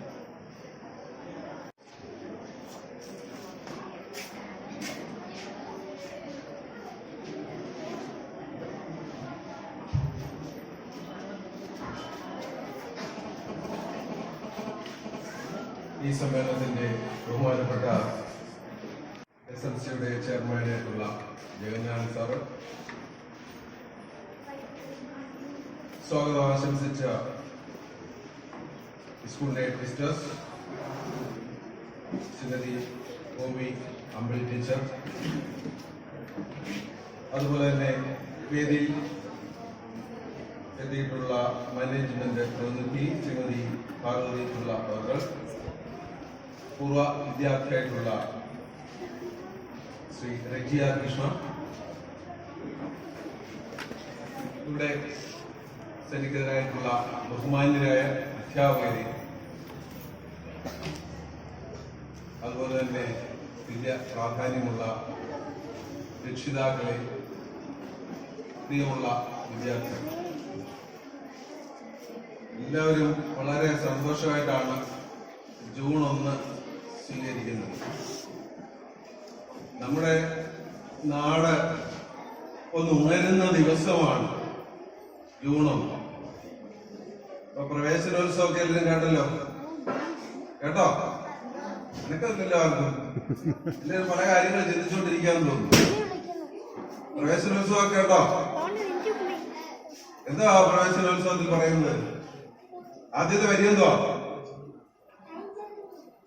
കേട്ടില്ലായിരിക്കും? മഴ മഴ മഴ മഴ കേട്ടിട്ടുണ്ടോ? കേട്ടില്ല? ഇവിടെ വെച്ച് കേൾപ്പിച്ചില്ലേ സാർമാരെ? കേട്ടു? അതൊക്കെ പാടി പഠിക്കണം. മഴ മഴ മഴ മഴ മഴ എന്ന് പറയുമ്പോൾ മഴ എങ്ങനെ തുള്ളിയായിട്ട് പെയ്യുന്നു. നിങ്ങളെങ്ങനെ പറയുന്നത്? മഴ എങ്ങനെ പെയ്യുന്നെന്നാ പറയുന്നത്? ഉണ്ടായിരിക്കണ്ട, പറഞ്ഞു ചറപറ ചറപറ അല്ലേ? എങ്ങനെ പെയ്യുന്നത്? ചറപറാന്ന് മഴ പെയ്യും, തെരുതെരാന്ന് മഴ പെയ്യും, മഴ ഇങ്ങനെ പൊഴിയുന്നു. നമ്മളിവിടെ സ്കൂളിലേക്ക് വരുമ്പോ, ഞാൻ ഹരിപ്പാട് നിന്ന് ഇങ്ങനെ വരുമ്പോ കുട്ടികളെല്ലാം ഇങ്ങനെ റോഡിൽ തയ്യാറായിരിക്കുകയാണ് സ്കൂളിൽ പോകാൻ വേണ്ടി. അപ്പോഴാണ് ഇറങ്ങുന്നു നമ്മുടെ പ്രവേശന ഉത്സവത്തിന്റെ പാട്ടിന് അതേ ഈണത്തിലൊരു മഴ തടവറാന്ന് പെയ്ത് എല്ലാവരും നനഞ്ഞ് എല്ലാവരും ഓടി പല സ്ഥലങ്ങളിലേക്ക്. പക്ഷെ ഇവിടെ ഉണ്ടായില്ല അല്ലേ? ഇന്ന് മഴ ഉണ്ടായിരുന്നോ? ഇല്ല. മഴ പെയ്തോ ഇവിടെ രാവിലെ? ഇല്ല. നല്ല ജൂൺ 1 നമ്മളിങ്ങനെ സ്കൂളിലേക്ക് വരുമ്പോ ഒരു തണുപ്പും ഒരു സുഖവും ഒരു താളവും ഒക്കെ കിട്ടണമെങ്കിൽ എന്ത് വേണം? മഴ വേണം. പണ്ടുള്ളവര് പറയും ഈ സ്കൂള് തുറന്നെങ്കിൽ മാത്രമേ എന്തുണ്ടാവുകയുള്ളൂ എന്ന്. മഴ പെയ്യുക. കാരണം കുട്ടികളെ നനച്ച് സ്കൂളിലേക്ക് കൊണ്ടുവരിക ഒരു രസമാണ് മഴയ്ക്ക്. നിങ്ങൾക്കൊക്കെ കുസൃതി ഉണ്ടോ? വീട്ടിലാരും തല്ലുമില്ല? ഇല്ല, തല്ലത്തില്ല, വഴക്ക് പറയും അല്ലേ? ആ കുസൃതി പോലെയാണ് ഈ മഴയുടെ കുസൃതി. കാരണം നിങ്ങൾ സുന്ദരികളും സുന്ദരന്മാരും ഒക്കെയാണ് ഇങ്ങനെ വരുമ്പോ പൂവൊക്കെ വെച്ച് ഗോയൊക്കെ ധരിച്ച് പാൻസും പുതിയ ഉടുപ്പും ഒക്കെ ഇട്ട് പാവാടയും ഒക്കെ അണിഞ്ഞ് സുന്ദരിയും സുന്ദരന്മാരായി ഇങ്ങനെ വരുമ്പോ ഒരു കുസൃതി. എന്നാ ഒന്ന് അറിയിച്ചേക്കാം, അങ്ങനെ അങ്ങ് പിടിക്കാണ്ട് പോണ്ട. ആരുടെ കുസൃതിയാണ്? മഴയുടെ കുസൃതി അല്ലേ? മഴയുടെ കുസൃതിയാണ്. ഈ കുസൃതിയൊക്കെ കണ്ടിട്ട് നിങ്ങൾ ഇങ്ങനെ വന്നപ്പോഴാണ് ഇവിടെ ഒരു കുസൃതി പാട്ട്. ആരാത് എഴുതിയത്? എന്റെ ഒരു സുഹൃത്ത് ഇതുപോലെയുള്ള ഒരു കുസൃതിക്കാരനാണ്, മുരുകൻ കണ്ടാറാണ്. പുള്ളിക്കാരനാണ് മിക്കവാറും എല്ലാ വർഷവും ഇത് എഴുതി മലയാളം മിഷന്റെ ഡയറക്ടറായിട്ട് ഇരിക്കുന്ന ആളാണ്. മിക്കവാറും ഒരുപാട് വരാറുണ്ട്. തിരുവനന്തപുരത്ത് പോകുമ്പോഴൊക്കെ മിക്കവാറും ഞങ്ങൾ കാണാറൊക്കെ ഉണ്ട്. വളരെ ലളിതമായ ജീവിതം നയിക്കുന്നവരാണ്. അപ്പൊ നമ്മള് ഇത്തരത്തിലുള്ള ഒരു പാട്ട് കേൾക്കുമ്പോൾ അത് ആരാണ് എഴുതിയത്, ആരാണ് ഇതിനെ പറ്റി പ്രവർത്തിച്ചതൊക്കെ നിങ്ങൾ അന്വേഷിക്കണം. ഇന്ന് സ്കൂളിലേക്ക് വന്നു കഴിഞ്ഞപ്പോൾ നിങ്ങൾ എന്തിനാണ് വന്നിരിക്കുന്നത്? 2 വർഷമായിട്ട് ബഹുമാനപ്പെട്ട അഡ്മിനിസ്ട്രേറ്റർ പറഞ്ഞു, എന്താണ് നിങ്ങളെല്ലാം സ്കൂളിനുള്ളിൽ അടച്ചു പിടിക്കുന്ന ആൾക്കാരെ പോലെ ഇരിക്കുകയായിരുന്നു അല്ലേ? കിളികളെ നിങ്ങൾ കൂട്ടിട്ട് വളർത്താറുണ്ടോ? ഉണ്ടോ? അതിനകത്ത് ഇങ്ങനെ കൂടിനകത്തിരിക്കുന്ന കിളി നിങ്ങളോട് എന്തൊക്കെയാണ് മനസ്സിലായി ശവിക്കുകയാണോ, നിങ്ങളെയൊക്കെ ചിരിപ്പിക്കുകയാണോ, നിങ്ങളുടെ ഇഷ്ടത്തിനനുസരിച്ച് നിൽക്കുകയാണോ എന്നൊക്കെ നിങ്ങൾ ചിന്തിക്കാറുണ്ടോ? ചിന്തിക്കേണ്ട സമയമായിരുന്നു കോവിഡ് സമയം അല്ലേ? നമ്മളെല്ലാം വീടുകളാവുന്ന കൂടുകളിനുള്ളിൽ അടച്ചിട്ട സൂക്ഷ്മാണുവാണ് എന്ത്? കൊറോണ, COVID-19 എന്ന് പറയുന്ന ആ വലിയ മഹാമാരി ഉണ്ടാക്കിയ വൈറസ്. അപ്പൊ അങ്ങനെ നമ്മളെല്ലാവരും ഇവിടെ നമ്മുടെ വീടുകളിൽ അങ്ങ് ഒതുങ്ങിക്കൂടി. എല്ലാവരും ഇപ്പോഴും അതിന്റെ ഭീതിയിൽ നിന്ന് വിട്ടുമാറിയിട്ടില്ല. സർക്കാർ പോലും പറയുന്നത് ഇനിയും നമ്മൾ അനുഷ്ഠിച്ച് കൂടുതൽ സുരക്ഷിതത്വം സ്വയമേവ നേടണമെന്നാണ് പറയുന്നത്. അതിനുണ്ടല്ലേ നമ്മളെല്ലാം എന്ത് മാസ്ക് ഇടുന്നത്?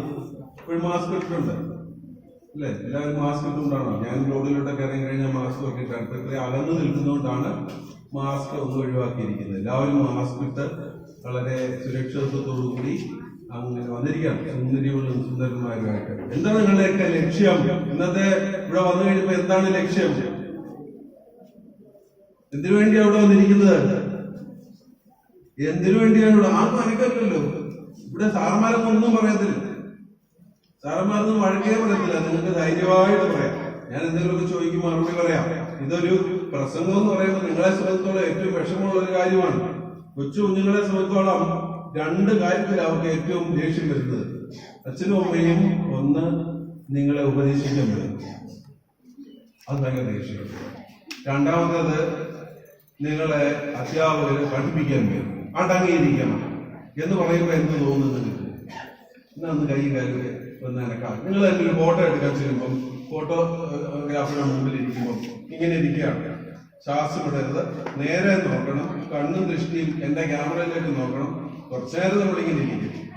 അപ്പോഴത്തേക്ക് നമ്മൾ മുഖമെല്ലാം ചോക്കും ഇങ്ങനെ അല്ലേ? പിന്നെ ശ്വാസം പിടിച്ചിരിക്കും. കുറച്ചു നേരം കഴിയുമ്പോൾ പറയും, ഇതുവരെ ആയില്ലേ, ഞാൻ വിടാൻ പോവാണ് ശ്വാസം എന്ന് പറയുമ്പോൾ നമ്മൾ അതിനെ ലംഘിക്കാനുള്ള ഒരു ശ്രമം നടത്തും. ഇതുപോലെ അധ്യാപകർ എന്തെങ്കിലും പറയുമ്പോൾ പഠിപ്പിക്കണം, നിങ്ങൾ പഠിക്കണം നിർബന്ധമായിട്ട് പറയുമ്പോൾ എന്ത് തോന്നുന്നു നിങ്ങൾക്ക്? ഇതൊരു പ്രയാസമായിരുന്നു എന്ന് തോന്നുന്നു.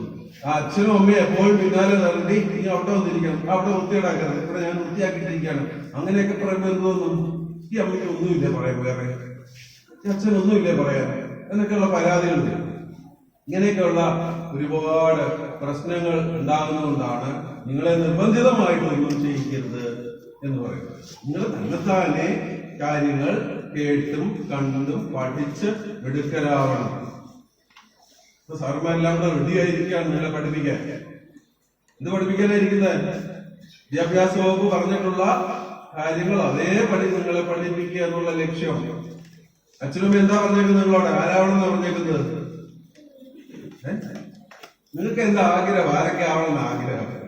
ഇവിടെ വന്നിരിക്കുകയാണ്. 1-ാം തീയതി വന്ന് വലിയ പ്രതീക്ഷയോടല്ലേ വരുന്നത്? എന്താ പ്രതീക്ഷ? എന്തൊക്കെയാ പ്രതീക്ഷ? പ്രതീക്ഷ ഒന്നുമില്ലേ? നിങ്ങളുടെ പ്രതീക്ഷകൾ പറയുക.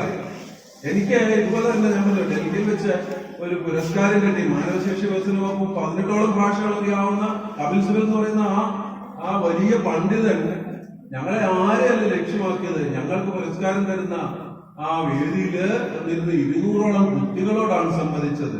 അവരോടാണ് ചോദ്യങ്ങൾ ചോദിക്കുന്നത്. അവരുമായിട്ടാണ് ഉത്തരങ്ങൾ ശേഖരിക്കുന്നത്. അങ്ങനെ നമ്മൾ ഒരു ക്ലാസ് എന്നുള്ള രീതിയിലല്ല, ഇവിടെ നിങ്ങളുടെ മനസ്സറിയാൻ വേണ്ടിയാണ് അല്പനേരം ഞാൻ ഇവിടെ വന്നിരിക്കുന്നത്. ജൂൺ 1 എനിക്ക് കിട്ടിയ ഒരു വലിയ ഭാഗ്യമാണ്. ഒരു അധ്യാപകൻ എന്ന് പറയുമ്പോൾ അധ്യാപകനെ സംബന്ധിച്ചോളം ഏറ്റവും വലിയ ഒരു പ്രതീക്ഷയുള്ള ദിവസമാണ് ജൂൺ 1.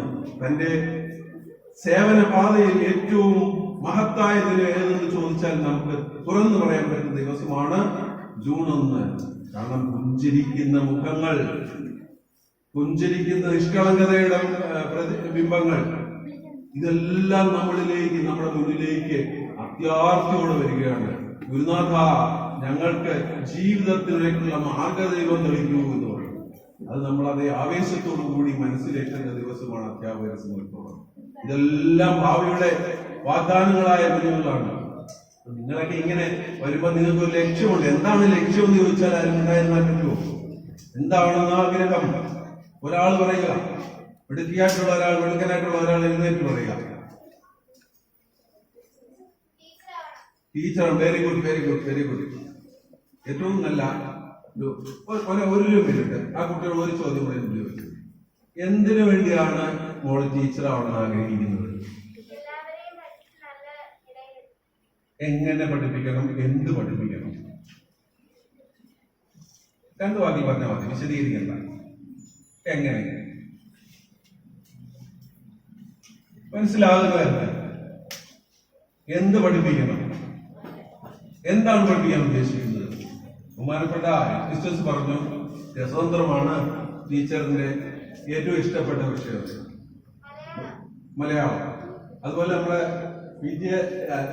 SMCയുടെ ചെയർമാൻ രസതന്ത്രമാണ് പഠിപ്പിച്ചതെന്ന് പറയുന്നത്. ഞാൻ പഠിച്ചത് രസതന്ത്രം തന്നെ.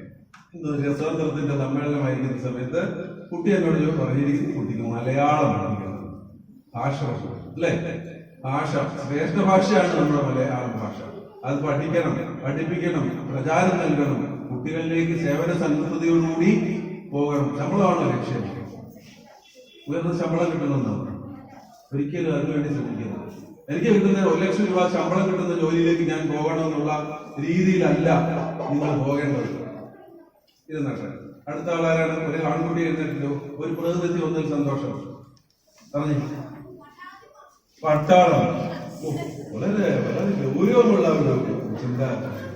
ജയ് കിസാൻ ജയ് ജവാൻ എന്ന് പറയുമ്പോൾ ഏറ്റവും കൂടുതൽ ഒരു മനസ്സിനെ ത്രസിപ്പിക്കുന്ന, ചിന്തിപ്പിക്കുന്ന, ഉത്സാഹഭരിതമാക്കുന്ന ഒരു ആഗ്രഹമാണ്, ലക്ഷ്യമാണ് പട്ടാളം എന്ന് പറയുന്നത്. ജനസേവനത്തിന്റെ ഏറ്റവും വലിയ ഒരു ഉദ്യോഗമാണ്. നമ്മുടെ ലക്ഷ്യം അതാണ് എന്ന് പറയുമ്പോൾ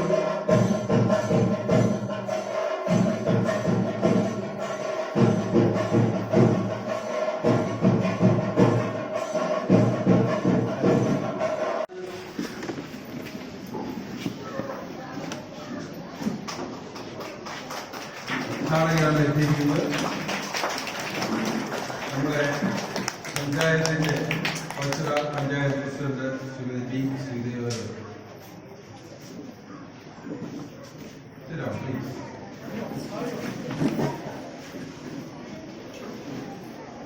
അപ്പൊ അത്തരത്തില് നമ്മുടെ ലക്ഷ്യബോധത്തോടു കൂടി വേണം നമ്മള് മുന്നോട്ട് പോകേണ്ടത്. അപ്പൊ ഇങ്ങനെ ഒരു സേവന സന്നദ്ധമായ ജീവിതത്തിലേക്ക് പോകുന്നതിന് വേണ്ടിയുള്ള ശ്രമമാണ് നമ്മൾ ഓരോരുത്തരും നടത്തേണ്ടത്. അല്ലാതെ ഇപ്പോ പല മേഖലകളിൽ നമ്മൾ ചെന്ന് ചോദിച്ചു കഴിഞ്ഞാൽ കുട്ടികൾ സ്വന്തമായിട്ട് അഭിപ്രായം പറയാൻ പോലും മടിക്കുന്നതിന്റെ കാരണം എന്താണ്? അവരുടെ അച്ഛനും അമ്മയും എപ്പോഴും അവരോട് പറയുന്നത് എന്താണ്? നിങ്ങൾ എഞ്ചിനീയർ ആവണം, നിങ്ങൾ ഡോക്ടർ ആവണം, നിങ്ങൾ വിദേശ രാജ്യങ്ങളിലെ ഉയർന്ന IT ഉദ്യോഗസ്ഥനാവണം, ശാസ്ത്രജ്ഞനാവണം എന്നൊക്കെ പറയുമ്പോൾ ഇതിന്റെയൊക്കെ പിന്നിലെ ലക്ഷ്യം എന്തെന്ന് നമ്മൾ ചോദിച്ചാൽ അവരുടെ മനസ്സിനുള്ളിലേക്ക് അമിതമായ സുഖ സൗകര്യങ്ങളെ തിരികെ കയറ്റുന്നതിനുള്ള വലിയൊരു ശ്രമം ചെറിയ പ്രായത്തിൽ തന്നെ അവരിലേക്ക് സമ്മർദ്ദപ്പെടുത്തി സ്ഥാപിക്കുകയാണ്. നീ ഡോക്ടർ ആവണം, നീ എഞ്ചിനീയർ ആവണം എന്നൊക്കെ പറയുമ്പോൾ ആ കുട്ടി അവന്റെ കഴിവിനനുസരിച്ച് നീ ആകണം എന്ന് പറയാനുള്ള ഒരു അവസരം അവൻ കൊടുക്കുന്നില്ല. ഇപ്പൊ തന്നെ പെൺകുട്ടി പറഞ്ഞു അതിലൊരു അധ്യാപികയാവണമെന്ന്. ഒരു സമൂഹത്തെ സേവിക്കുന്ന മുഴുവൻ ഉത്തരവാദിത്വം കൊടുത്തുകൊണ്ട് സേവന പ്രവർത്തനങ്ങൾ ചെയ്ത് മാത്രം സർവസമയവും 24 മണിക്കൂർ ഉണർന്ന് പ്രവർത്തിക്കുന്ന ഒരു വ്യക്തിയാകണമെന്ന് ആഗ്രഹിക്കുന്നു. വളരെ കുറവാണ്, വിരലെണ്ണാവുന്നവർ മാത്രമേ ഉള്ളൂ ഇപ്പോൾ. അതുപോലെ തന്നെ 24 മണിക്കൂറും കണ്ണു തുറന്ന് ഉറങ്ങാതെ രാജ്യത്തിന് വേണ്ടി കാത്തിരിക്കുന്ന ഒരു സൈനികനാകണമെന്ന് ആഗ്രഹിക്കുന്ന ഒരു കുട്ടി. ഇവരൊക്കെ ഈ സമൂഹത്തിന്റെ നാടിന്റെ നന്മകളാണ് എന്ന് എനിക്ക് പറയാനുള്ളത്. കാരണം ഉയർന്ന സാമ്പത്തിക ശേഷി, ഭൗതിക സാഹചര്യങ്ങൾ ഇതൊക്കെ നേടിക്കൊണ്ട് അവനവന്റെ വീടുകൾക്കുള്ളിലേക്ക് ഒതുങ്ങിക്കൂടുന്ന ഈ കാലഘട്ടത്തിൽ നമുക്കിതൊക്കെ വലിയ വിചിത്ര അനുഭവങ്ങളായി തോന്നും. അമ്മമാര്, ഇവിടെ വന്നിരിക്കുന്ന അമ്മമാര്, അച്ഛന്മാരെ കുറച്ച് കാണുന്നുള്ളൂ. അമ്മമാരെല്ലാം തന്നെ അവർ കൊടുക്കുന്ന ആ നല്ല അറിവാണ് അതിന്റെ കാരണമെന്ന് ഞാൻ മനസ്സിലാക്കുന്നു. നമ്മള് കുട്ടിയായിരിക്കുന്ന കാലത്ത്, വളരെ കുഞ്ഞായിരിക്കുന്ന കാലത്ത്, ശൈശവകാലത്ത് നിന്ന് മുന്നിലേക്ക് വളരുമ്പോൾ, ബാല്യത്തിലേക്ക് വരുമ്പോൾ അവർക്ക് ജീവിത പാഠങ്ങൾ ആദ്യം കൊടുക്കേണ്ടത് ആരാണ്? നമ്മുടെ അച്ഛനും അമ്മയുമാണ്. ആദ്യത്തെ ഗുരുക്കന്മാരെന്ന് പറയുന്നത് അമ്മയും അച്ഛനും തന്നെയാണ്. അവര് കൊടുക്കുന്ന കൊടുക്കുന്ന തിരികെ പെട്ടമായിരിക്കും അവർ തുടർന്ന് ജീവിതത്തിൽ കൊണ്ടുപോകുന്നത്. പിന്നെ ബാല്യകാലത്ത് നമ്മൾ ഗുരുക്കന്മാരിലേക്ക് വരുന്നു. പിന്നീട് ഗുരുക്കന്മാർ നമ്മളെ അക്ഷരം പഠിപ്പിക്കുന്നു. അപ്പോ മലയാളം പഠിക്കണം, ഹിന്ദി പഠിക്കണം, പല ഭാഷകൾ പഠിക്കണം, മാതൃഭാഷ പഠിക്കണം. ആ അമ്മയും അച്ഛനും എന്ത് ഭാഷ സംസാരിക്കുന്നു അതാണ് മാതൃഭാഷയായിട്ട് നമ്മൾ സ്വീകരിക്കുന്നത്. രാജ്യത്തിന്റെ വിവിധ ഭാഗങ്ങളിൽ നിന്ന് ധാരാളം ഭാഷകളുണ്ട്. ആ ഭാഷകളിലൊക്കെ തന്നെ നമ്മൾ മാതൃഭാഷ, അമ്മയും അച്ഛനും സംസാരിക്കുന്ന ഭാഷയാണ് മാതൃഭാഷ എന്ന് പറയുന്നത്. അത് നമ്മള് മനസ്സിൽ കൊണ്ടു നടക്കുമ്പോൾ അമ്മയുടെ ഭാഷ അമ്മയ്ക്ക് തുല്യമാണ്, മാതാവിന് തുല്യമാണ്, മാതാവിന്റെ വാത്സല്യത്തിന് തുല്യമാണ് മാതൃഭാഷ എന്ന് പറയുന്നത്. അത് നമ്മുടെ മനസ്സിലെല്ലാം നമ്മൾ കൊണ്ടു നടക്കുകയാണെങ്കിൽ, മാതൃഭാഷയെ സ്നേഹിക്കുന്നെങ്കിൽ മാത്രമേ നമുക്ക് നമ്മുടെ രാഷ്ട്രത്തെ സ്നേഹിക്കാൻ കഴിയുകയുള്ളൂ. അതാണ് പ്രത്യേകമായി നമ്മളെല്ലാവർക്കും.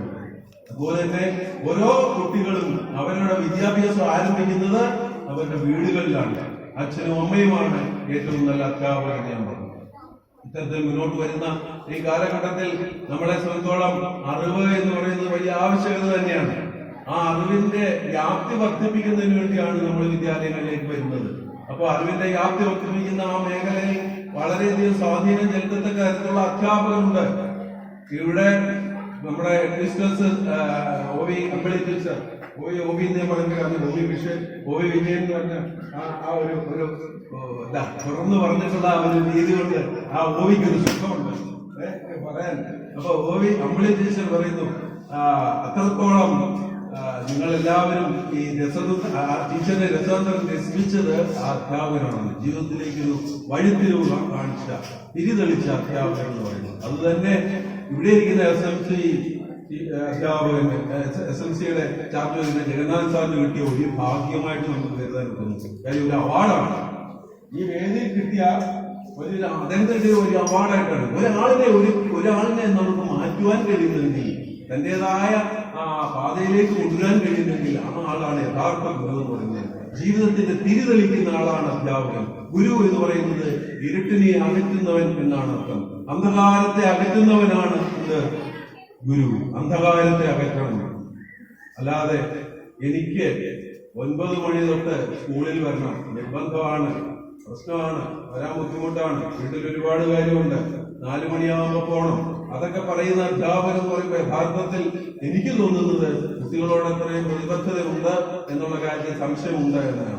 അതിനപ്പുറത്ത് രാത്രിയിൽ കുട്ടികളുടെ ഒരു വിഷമം ഉണ്ടായാൽ അതിനെ പോലും പകൽ കാരണം ഞാൻ പറഞ്ഞു 24 മണിക്കൂർ കുട്ടികളുടെ കാര്യത്തിൽ രക്ഷിതാക്കളെ പോലെ തന്നെ ഉത്കണ്ഠയുള്ള അല്ലെങ്കിൽ താല്പര്യമുള്ള ഒരു സമൂഹമാണ് അധ്യാപകർ. അങ്ങനെയുള്ള ഗുരുക്കന്മാരാണ് ഇവിടെ ഉള്ളത്. അത് കണ്ടത് അതിന്റെ ഏറ്റവും വലിയ പ്രതിഫലനമാണ് ഈ കുട്ടികളുടെ ഇപ്പോൾ ഇങ്ങോട്ട് പറഞ്ഞ പ്രതികരണങ്ങളിൽ നിന്ന് മനസ്സിലാക്കുക. അല്ലേ? ഇഷ്ടമല്ലേ സ്കൂളിൽ വരുന്ന എല്ലാവർക്കും? കണ്ടു കൊല്ലപ്പെട്ടെല്ലാം വിഷമിക്കുകയല്ലേ, എന്ത് ചെയ്യുമെന്ന് വിചാരിച്ചിരിക്കുക. ഇന്നിപ്പോ വന്നപ്പോ നിങ്ങൾക്ക് അറിവ് നേടുന്നതിനപ്പുറം നിങ്ങളുടെ എല്ലാവരെയും കൂട്ടുകാരെ കാണാനെത്തു. എന്തൊക്കെയാ ആരെയൊക്കെയാ കാണാനെത്തത്? സുഹൃത്തുക്കളെ കാണാനെത്തു, അമ്മമാരെ കാണാനെത്തു, അയലത്തുകാരെ കാണാനെത്തു, വരുന്ന വഴിയിൽ ഇതൊക്കെ കാണാനെത്തു. എഴുന്നേറ്റുന്ന ആൾ തന്നെ പറയാം എന്തൊക്കെ കാണാനെത്തു വന്ന വഴിയിൽ. അല്ല പറയാനുണ്ടോ? നീല ഉൾപ്പെട്ട ആൾ പറഞ്ഞു എന്തൊക്കെ ഇങ്ങോട്ട് വന്നപ്പോ കാണാനെത്തു. എഴുന്നേറ്റോ? സമയമില്ല നമുക്ക്. അല്ലെങ്കിൽ അത് പറയാൻ പറ്റുന്ന ആരെങ്കിലും ഒരാളുടെ ചിലപ്പോൾ പറയാം ഇങ്ങോട്ട് വന്നപ്പോ പുതിയതായിട്ട് എന്തൊക്കെ കാണാനെത്തു. നിങ്ങളെ ഒറ്റയ്ക്ക് ഇരുന്ന് ഞാനങ്ങ് പറയുന്ന ജോലിയല്ല എനിക്കുള്ളത്. അധ്യാപനം എന്ന് പറഞ്ഞാൽ നിങ്ങളുടെ കൂടെ ഒരു എന്താണ് കൂട്ടായ്മ എന്ന് പറയുന്നത്, വിദ്യാഭ്യാസം എന്ന് പറയുന്നത്. എന്തൊക്കെ കാണാനെത്തു? മിടുക്കായിട്ടുള്ളവർ എഴുന്നേറ്റെന്ന് പറയുക. നിങ്ങൾക്ക് പറയാനുള്ളതാണ് എനിക്ക് കേൾക്കേണ്ടത്. പറഞ്ഞോളൂ, എഴുന്നേറ്റ് പറഞ്ഞോളൂ. ധൈര്യമായിട്ട് എഴുന്നേറ്റുള്ളൂ. എല്ലാം പെൺകുട്ടികളാണ് കൂടുതൽ മുന്നിൽ വന്നിരിക്കുന്നത്, ആൺകുട്ടികളൊക്കെ പിന്നോട്ട് പോയിരിക്കുന്നു. ഒന്നും കണ്ടില്ലേ പുതുതായിട്ട് ഇങ്ങോട്ട് വന്നപ്പോൾ? ആൺപിള്ളേർ ഉണ്ടല്ലോ പറഞ്ഞേ. ഈ വിശ്വം ദീപമയമാണ്. അതിന്റെ വെണ്മ മനസ്സിൽ ഉണ്ടെങ്കിൽ ഈ പ്രപഞ്ചം നമുക്ക് വെളിച്ചമുള്ളതായിട്ട് തോന്നുമെന്നാണ് പറയുന്നത്. അങ്ങനെ നമ്മൾ ഈ വരുന്ന വഴിയിൽ കാണുന്ന കാഴ്ചകളും എല്ലാം തന്നെ നമ്മുടെ മനസ്സിന്റെ അറിവുകളാണ്. ഇവിടെ വന്ന് നേടുന്ന അറിവാണ്. ഈ അറിവിനും അപ്പുറത്ത് തിരിച്ചറിവാണ് നമ്മൾ ജ്ഞാനം എന്ന് പറയുന്നത്. അറിവിനെ നമ്മൾ ഉണ്ടാക്കുന്നു. അറിവിനെ നമ്മൾ പാഠപുസ്തകങ്ങളിൽ നിന്നും അല്ലെങ്കിൽ കേട്ടറിവുകളിൽ നിന്നും അല്ലെങ്കിൽ ഇന്ദ്രിയങ്ങൾ മുഖേനയും അറിയുമ്പോൾ നമ്മുടെ ഉള്ളിലേക്ക് കിട്ടുന്ന വിജ്ഞാനത്തിനും അപ്പുറത്ത് കിട്ടുന്ന ജ്ഞാനം, അതാണ് തിരിച്ചറിവ് നൽകുന്നത്. ആ തിരിച്ചറിവാണ് സഹവർത്തിത്വത്തിലൂടെ നമ്മൾ നേടിയെടുക്കേണ്ടത്. എല്ലാവരുമായിട്ട് നമ്മൾ ഇവിടെ വന്നിട്ട് ശ്വാസം പിടിച്ചിരിക്കേണ്ട കാര്യമില്ല കേട്ടോ. ഇല്ല, എല്ലാവരും ചിരിച്ച് ചിന്തിക്കുക, സന്തോഷമായിട്ടിരിക്കുക. അപ്പൊ ആ ചിരിയാണ് നിങ്ങളിലൊക്കെ വലിയ ഒരു പ്രാവശ്യം നിങ്ങൾ ചിരിക്കുമ്പോൾ നമ്മുടെ ശരീരത്തിന്റെ 16 മസിലുകളാണ് വളരെ സന്തോഷമായിട്ട് അതിനെ ഉത്തേജിപ്പിക്കുന്നത്. എന്നാൽ ഒരാളിനോട് പെട്ടെന്ന് ക്രോധം തോന്നിയാലോ ദേഷ്യം വന്നാലോ 32 മസിലുകൾ അനാവശ്യമായിട്ട് പ്രവർത്തിപ്പിക്കുകയാണ് ചെയ്യുന്നത്. ഇത്തരത്തിൽ നമ്മുടെ ശാരീരിക പ്രശ്നങ്ങളെ കുറയ്ക്കുന്ന ചിരി നിങ്ങൾ ശീലമാക്കണം. അതുപോലെ തന്നെ ഇവിടെ ഇന്ന് അധ്യാപകര് നിങ്ങൾക്ക് വേണ്ടി വന്നിട്ടുണ്ട്. അവരെ പറഞ്ഞ് നമുക്കൊരു നല്ലൊരു പഴഞ്ചൊല്ലുണ്ട്, മണ്ണറിഞ്ഞ് വിളവിറക്കാറുണ്ട്. അതുപോലെ കുട്ടികളുടെ അഭിരുചി അറിഞ്ഞു വേണം നമുക്ക് വിദ്യാഭ്യാസം ചെയ്യും. നിങ്ങളുടെ അഭിരുചി എന്താണെന്ന് അധ്യാപകരോട് പറയണം. കഥയും കവിത എഴുതാൻ കഴിവുള്ളവരുണ്ടെങ്കിൽ അത് പറയണം. കൃഷി ചെയ്യാൻ കഴിവുള്ളവരുണ്ടെങ്കിൽ അത് പറയണം. അതുപോലെ തന്നെ കായിക വിനോദങ്ങളിലാണ് താല്പര്യമെങ്കിൽ അത് പറയണം. അങ്ങനെ ഓരോന്നും നിങ്ങളുടെ അധ്യാപകർ നിങ്ങളെ കണ്ടറിയാൻ വേണ്ടി തയ്യാറെടുത്തിരിക്കുകയാണ്. അപ്പൊ ആ അധ്യാപകരോട് ചേർന്ന് അമ്മയെ പോലെ അല്ലെങ്കിൽ വീട്ടിലെ മുതിർന്നവരെ പോലെ കണ്ട് നിങ്ങൾ അവരുമായി ചേർന്ന് ജ്ഞാനവിജ്ഞാനാദികൾ പങ്കിടുന്നതിനുള്ള മഹത്തായ ദിനമാണ്. നമ്മൾ ഏറ്റവും ലളിതമായ ജീവിതത്തിലാണ് വേണ്ടത്. ഒരു കാട് ഓടിച്ച് അല്ലെങ്കിൽ അതിന്റെ വലിയ പത്രാസ് കാണിച്ചു വരുന്നതല്ല നമ്മുടെ ജീവിതം എന്ന് പറയുന്നത്.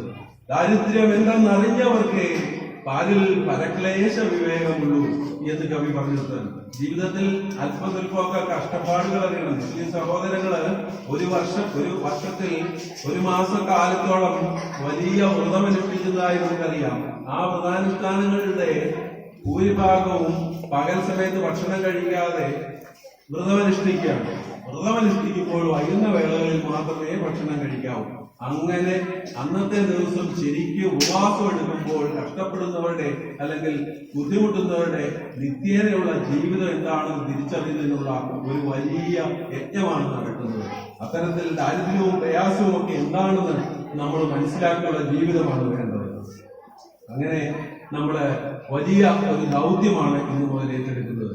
പുസ്തകം വായനയാണ് കുട്ടികളെ സംബന്ധിച്ചുള്ള ഏറ്റവും പ്രധാനമായ ആ ദൗത്യത്തിലെ പ്രധാന കാര്യമായി നിങ്ങൾ പരിഗണിക്കുന്നത്. ധാരാളം പുസ്തകങ്ങളുണ്ട്. ഈ പുസ്തകത്തെ രസകരമായി വായിച്ചെടുക്കണം. പുസ്തകം നിങ്ങളിപ്പം പഠിക്കുന്ന വിദ്യാർത്ഥി വിദ്യെന്ന് പറഞ്ഞാൽ തന്നെ എന്താണ്? മനസ്സിനുള്ളിൽ ന്യായബോധം ഉണ്ടാക്കുന്നത് എന്താണോ അതാണ് വിദ്യാഭ്യാസം. മനസ്സിനുള്ളിൽ ന്യായബോധം, ന്യായമായി ജീവിക്കാനുള്ള അവകാശം, അതാണ് നമ്മൾ നേടിയെടുക്കേണ്ടത്. അത്തരത്തിലുള്ള നല്ല ഒരു ബന്ധത്തിന് നമ്മൾ തുടക്കം കുറിക്കുകയാണ്. വ്രതം, തപസ്, നിഷ്ഠ, അധ്വാനശീലം, കർമ്മനിഷ്ഠ, ഇതൊക്കെയാണ് നമുക്ക് ആവശ്യം. ഇതെല്ലാം നമ്മുടെ ഈ അവസരത്തിൽ നിങ്ങൾ ഓരോരുത്തരും ഉണ്ടാകണം. അതുപോലെ നമ്മള് ഇങ്ങനെ ഉള്ള ഈ അവസരത്തിൽ നിങ്ങളുടെ നല്ല ഈ വർഷത്തിൽ എല്ലാവിധ ആശംസകളും നേരുന്നു. അതുപോലെ കുറച്ച് 1-2 കൊച്ചു കവിതകൾ ഞാൻ ചൊല്ലാം. അത് നിങ്ങൾ ഏറ്റുപാടുമോ? ഇഷ്ടമാണോ കുട്ടി കവിതകൾ? അതൊന്ന് ഏറ്റുപാടാമോ? ഇങ്ങനെ വരികയല്ലേ ഒരു വ്യവസായി വരുന്ന സമയത്ത് അവനിങ്ങനെ അഹങ്കാരത്തോടുകൂടി ഇങ്ങനെ വരികയാണ്. അപ്പൊ കുറെ നേരം നടന്നു കഴിഞ്ഞപ്പോ ഇയാൾക്ക് ബുദ്ധിമുട്ട് തോന്നി. ഇയാളെ ഈ ചുമടുകളോടൊപ്പം കഴുതയുടെ പുറത്ത് ഇങ്ങനെ കയറി ഇരുന്ന് അയാളും യാത്ര ചെയ്തു. കുറെ നേരം ഇപ്പൊ കഴുത ഇങ്ങനെ വളരെ വിഷമിച്ച് നടന്നു വരികയാണ്. ഇത് കണ്ടിട്ട് അടുത്ത ആൾ പറഞ്ഞു, നിങ്ങൾ ഈ കഴുതയും കൊണ്ട് നടക്കുകയല്ലേ വേണ്ട, ഈ പാലത്തിനോടൊപ്പം ചുമന്നുകൊണ്ട് പോവുകയാണോ വേണ്ടതെന്ന് ചോദിക്കുന്നു. ആ സമയത്ത് ഞാൻ എന്റെ കഴുതയാണ്, ഞാൻ വ്യാപാരം ചെയ്ത് ജീവിക്കുന്ന ആളാണ് എന്നൊക്കെ പറഞ്ഞ് കുറെ വലിയ വലിപ്പമാണ്. അതിനുശേഷം പറഞ്ഞു, നിങ്ങളുടെ ജീവിതം എന്താണ്? ഈ കഴുതയുടെ അത്രയും പോലും വലിയ ഒരു ആയുസുള്ള ജീവി അല്ലെന്ന് തമാശന് എതിരെ വന്ന ആൾ പറഞ്ഞു. ഈ കഴുതയുടെ അത്രയും പോലും യാതൊരു കഴിവില്ലാത്ത വ്യക്തിയാണ് നിങ്ങൾ എന്ന് പറഞ്ഞു. പെട്ടെന്ന് അയാൾക്ക് ഒരു ആത്മവിശ്വാസക്കുറവുണ്ടായി, അഹങ്കാരത്തിന് കുറവുണ്ടായി. ഇയാളോടും തന്നെ ചോദിച്ചു, അതെന്താണ് അങ്ങനെ പറഞ്ഞത്? ഈ കഴുത നിങ്ങൾ ഇത്രയും കഴുതയെ നിങ്ങൾ ഇത്രയും കഷ്ടപ്പെടുത്തി 3 പ്രാവശ്യം കഴുത തുമ്മുവാണെങ്കിൽ നിങ്ങൾ ആ സമയത്ത് മരിച്ചു പോകുന്നു. ഈ ഒരു സംഭവം ഇത്രയും പെട്ടെന്ന് വലിയ പ്രവചനം നടത്തിയപ്പോഴേക്കും പാവപ്പെടും കുട്ടികളായി കുറെ ദൂരം ഇങ്ങനെ നടന്നു വനാന്തരത്തിലൂടെ ഇങ്ങനെ നടന്നു പോയപ്പോ അറിയാതെ കഴുത ഒരൊറ്റ എങ്ങനെ കഴുത തുമ്മിയത്? എങ്ങനെ തുമ്മിയത്? നിങ്ങളാരും തുമ്മാറില്ലേ? ഒരുമിച്ചൊന്ന് തുമ്മിയേ? ഒരാളെന്നെ ഏറ്റുവാങ്ങി. എങ്ങനെ തുമ്മിയത്? എന്റെ ദൈവമേ, കഴുത ഒന്ന് തുമ്മി, ഇനി ഈ കഴുത 2 പ്രാവശ്യം തുമ്മാണ് എന്റെ സ്ഥിതി എന്റെ എന്താവും അവസ്ഥ എന്ന് ഓർത്ത് ഉടൻ തന്നെ അയാൾ പതുക്കെ ഇറങ്ങി കഴുതയൊക്കെ നോക്കി കുറച്ചു നേരം കഴിഞ്ഞപ്പോഴത്തേക്കും കഴുത വീണ്ടും വലിച്ച് അടക്കാൻ തുടങ്ങി. അപ്പൊ 2ാമത് കഴുത വീണ്ടും നിന്നപ്പോ അയാൾക്ക് വിഷമമായി. ഈ കഴുത ഇനിയും തുമ്മാനായിരിക്കും പദ്ധതി. ഉടൻ തന്നെ അയാൾ ഇറങ്ങിയിട്ട് അയാളെ ഓർത്തെടുത്ത് കഴുതയുടെ മൂക്കിനങ്ങ് ചുറ്റി തുമ്മിക്കഴിഞ്ഞാൽ തുറന്നെങ്കിലല്ലേ മൂക്ക് തുറന്നെങ്കിലേ തുമ്മാനൊക്കെ തുന്നു. അങ്ങോട്ടും കെട്ടിക്കഴിഞ്ഞപ്പോഴത്തേക്കും ശ്വാസം മുട്ടി കഴിഞ്ഞു. ഇങ്ങനെ പിടിച്ച് ഒറ്റ തുമ്മല്. 2ാമത്തെ തുമ്മലിച്ചൂടെ ശബ്ദം ഉണ്ടായിരുന്നല്ലേ? ആദ്യത്തെ തുമ്മലിനേക്കാൾ വലിയ ശബ്ദമാണ് 2ാം ഉണ്ടായത്. ആ തോർന്നില്ല അവിടെ തെറിച്ചു. അപ്പൊ ഏതായാലും വെപ്രാളമായി 2 തുമ്മൽ അടുപ്പിച്ചു. ഇത് ഏതോ വലിയ പ്രവാചകൻ തന്നെയാണ്, പ്രവചിക്കാൻ മിടുക്കനാണ്. ഇപ്പൊ എന്നെ അടുത്ത തുമ്മലിൽ നിന്ന് പോകും, എന്റെ ജീവിതം പാഴാവും, ഞാൻ മരിച്ചു പോകും എന്നൊക്കെ ഓർത്ത് അയാൾ അവിടുന്ന് ഇറങ്ങിപ്പോ അതൊക്കെ കുറെ ദൂരം കൂടെ നടന്നപ്പോൾ കഴുതയ്ക്ക് വീണ്ടും ഒരു ചുളവറിച്ചെട്ടി മമ്പൻ കുരുവിഴുങ്ങി ഭിന്തകത്വം കുരുവിഴുങ്ങി കിട്ടിമന്തൻ ചുളകളഞ്ഞു ഭിന്തകത്വം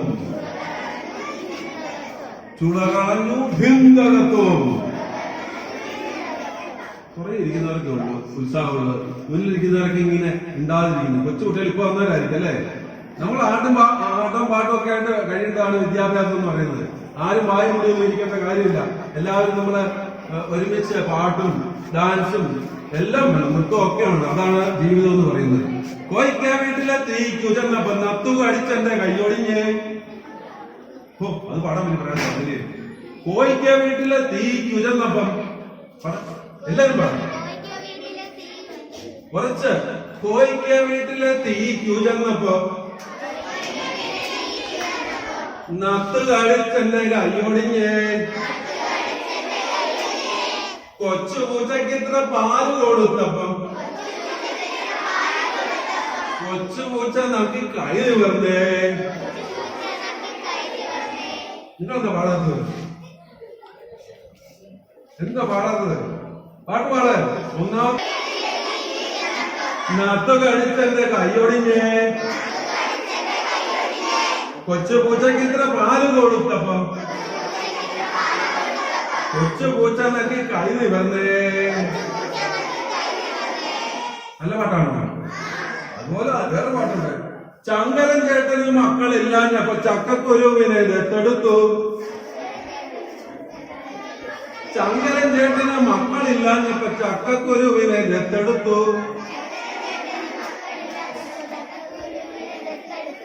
ചങ്കരൻ ചേട്ടന് മക്കളുണ്ടായപ്പോ ചക്കക്കുരുവിനെ ചുട്ടുതിന്നു. മനുഷ്യന്റെ സ്വഭാവം അല്ലേ? മക്കളില്ലാഞ്ഞപ്പോ ചക്കക്കുരുവിനെ അവരെടുത്തു. മക്കളുണ്ടായപ്പോ സ്വാർത്ഥത, എത്ര സ്വാർത്ഥത ഉള്ളവോ ഇല്ല.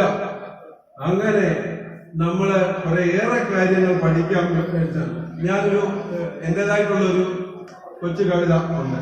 അത് ചൊല്ലാം. അത് നിങ്ങൾ ഏറ്റുപാടുന്നെങ്കിൽ നന്നായിരിക്കും. മുട്ടയടിച്ചൊരു കുട്ടപ്പൻ പട്ടണ നടുവിൽ നിൽക്കുമ്പോൾ വട്ടമടിച്ചു പറക്കും കാക്ക മുട്ടത്തലയിൽ കാട്ടിച്ചു. കിട്ടിയ വേലിപ്പത്തലുമായി വെച്ചു പിടിച്ചു കുട്ടപ്പൻ. പക്ഷിക്കൊപ്പം പാറിയിടാൻ ഒക്കാത്തതിനാൽ ദുഃഖിച്ചു.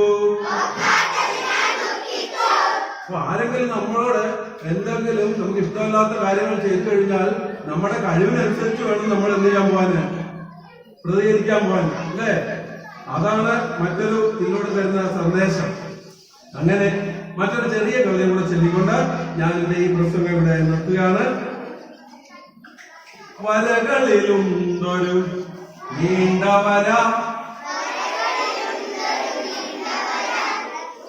വരകളിലുണ്ടൊരു നീണ്ട വര, കരകളിലുണ്ടൊരു നീണ്ട കര,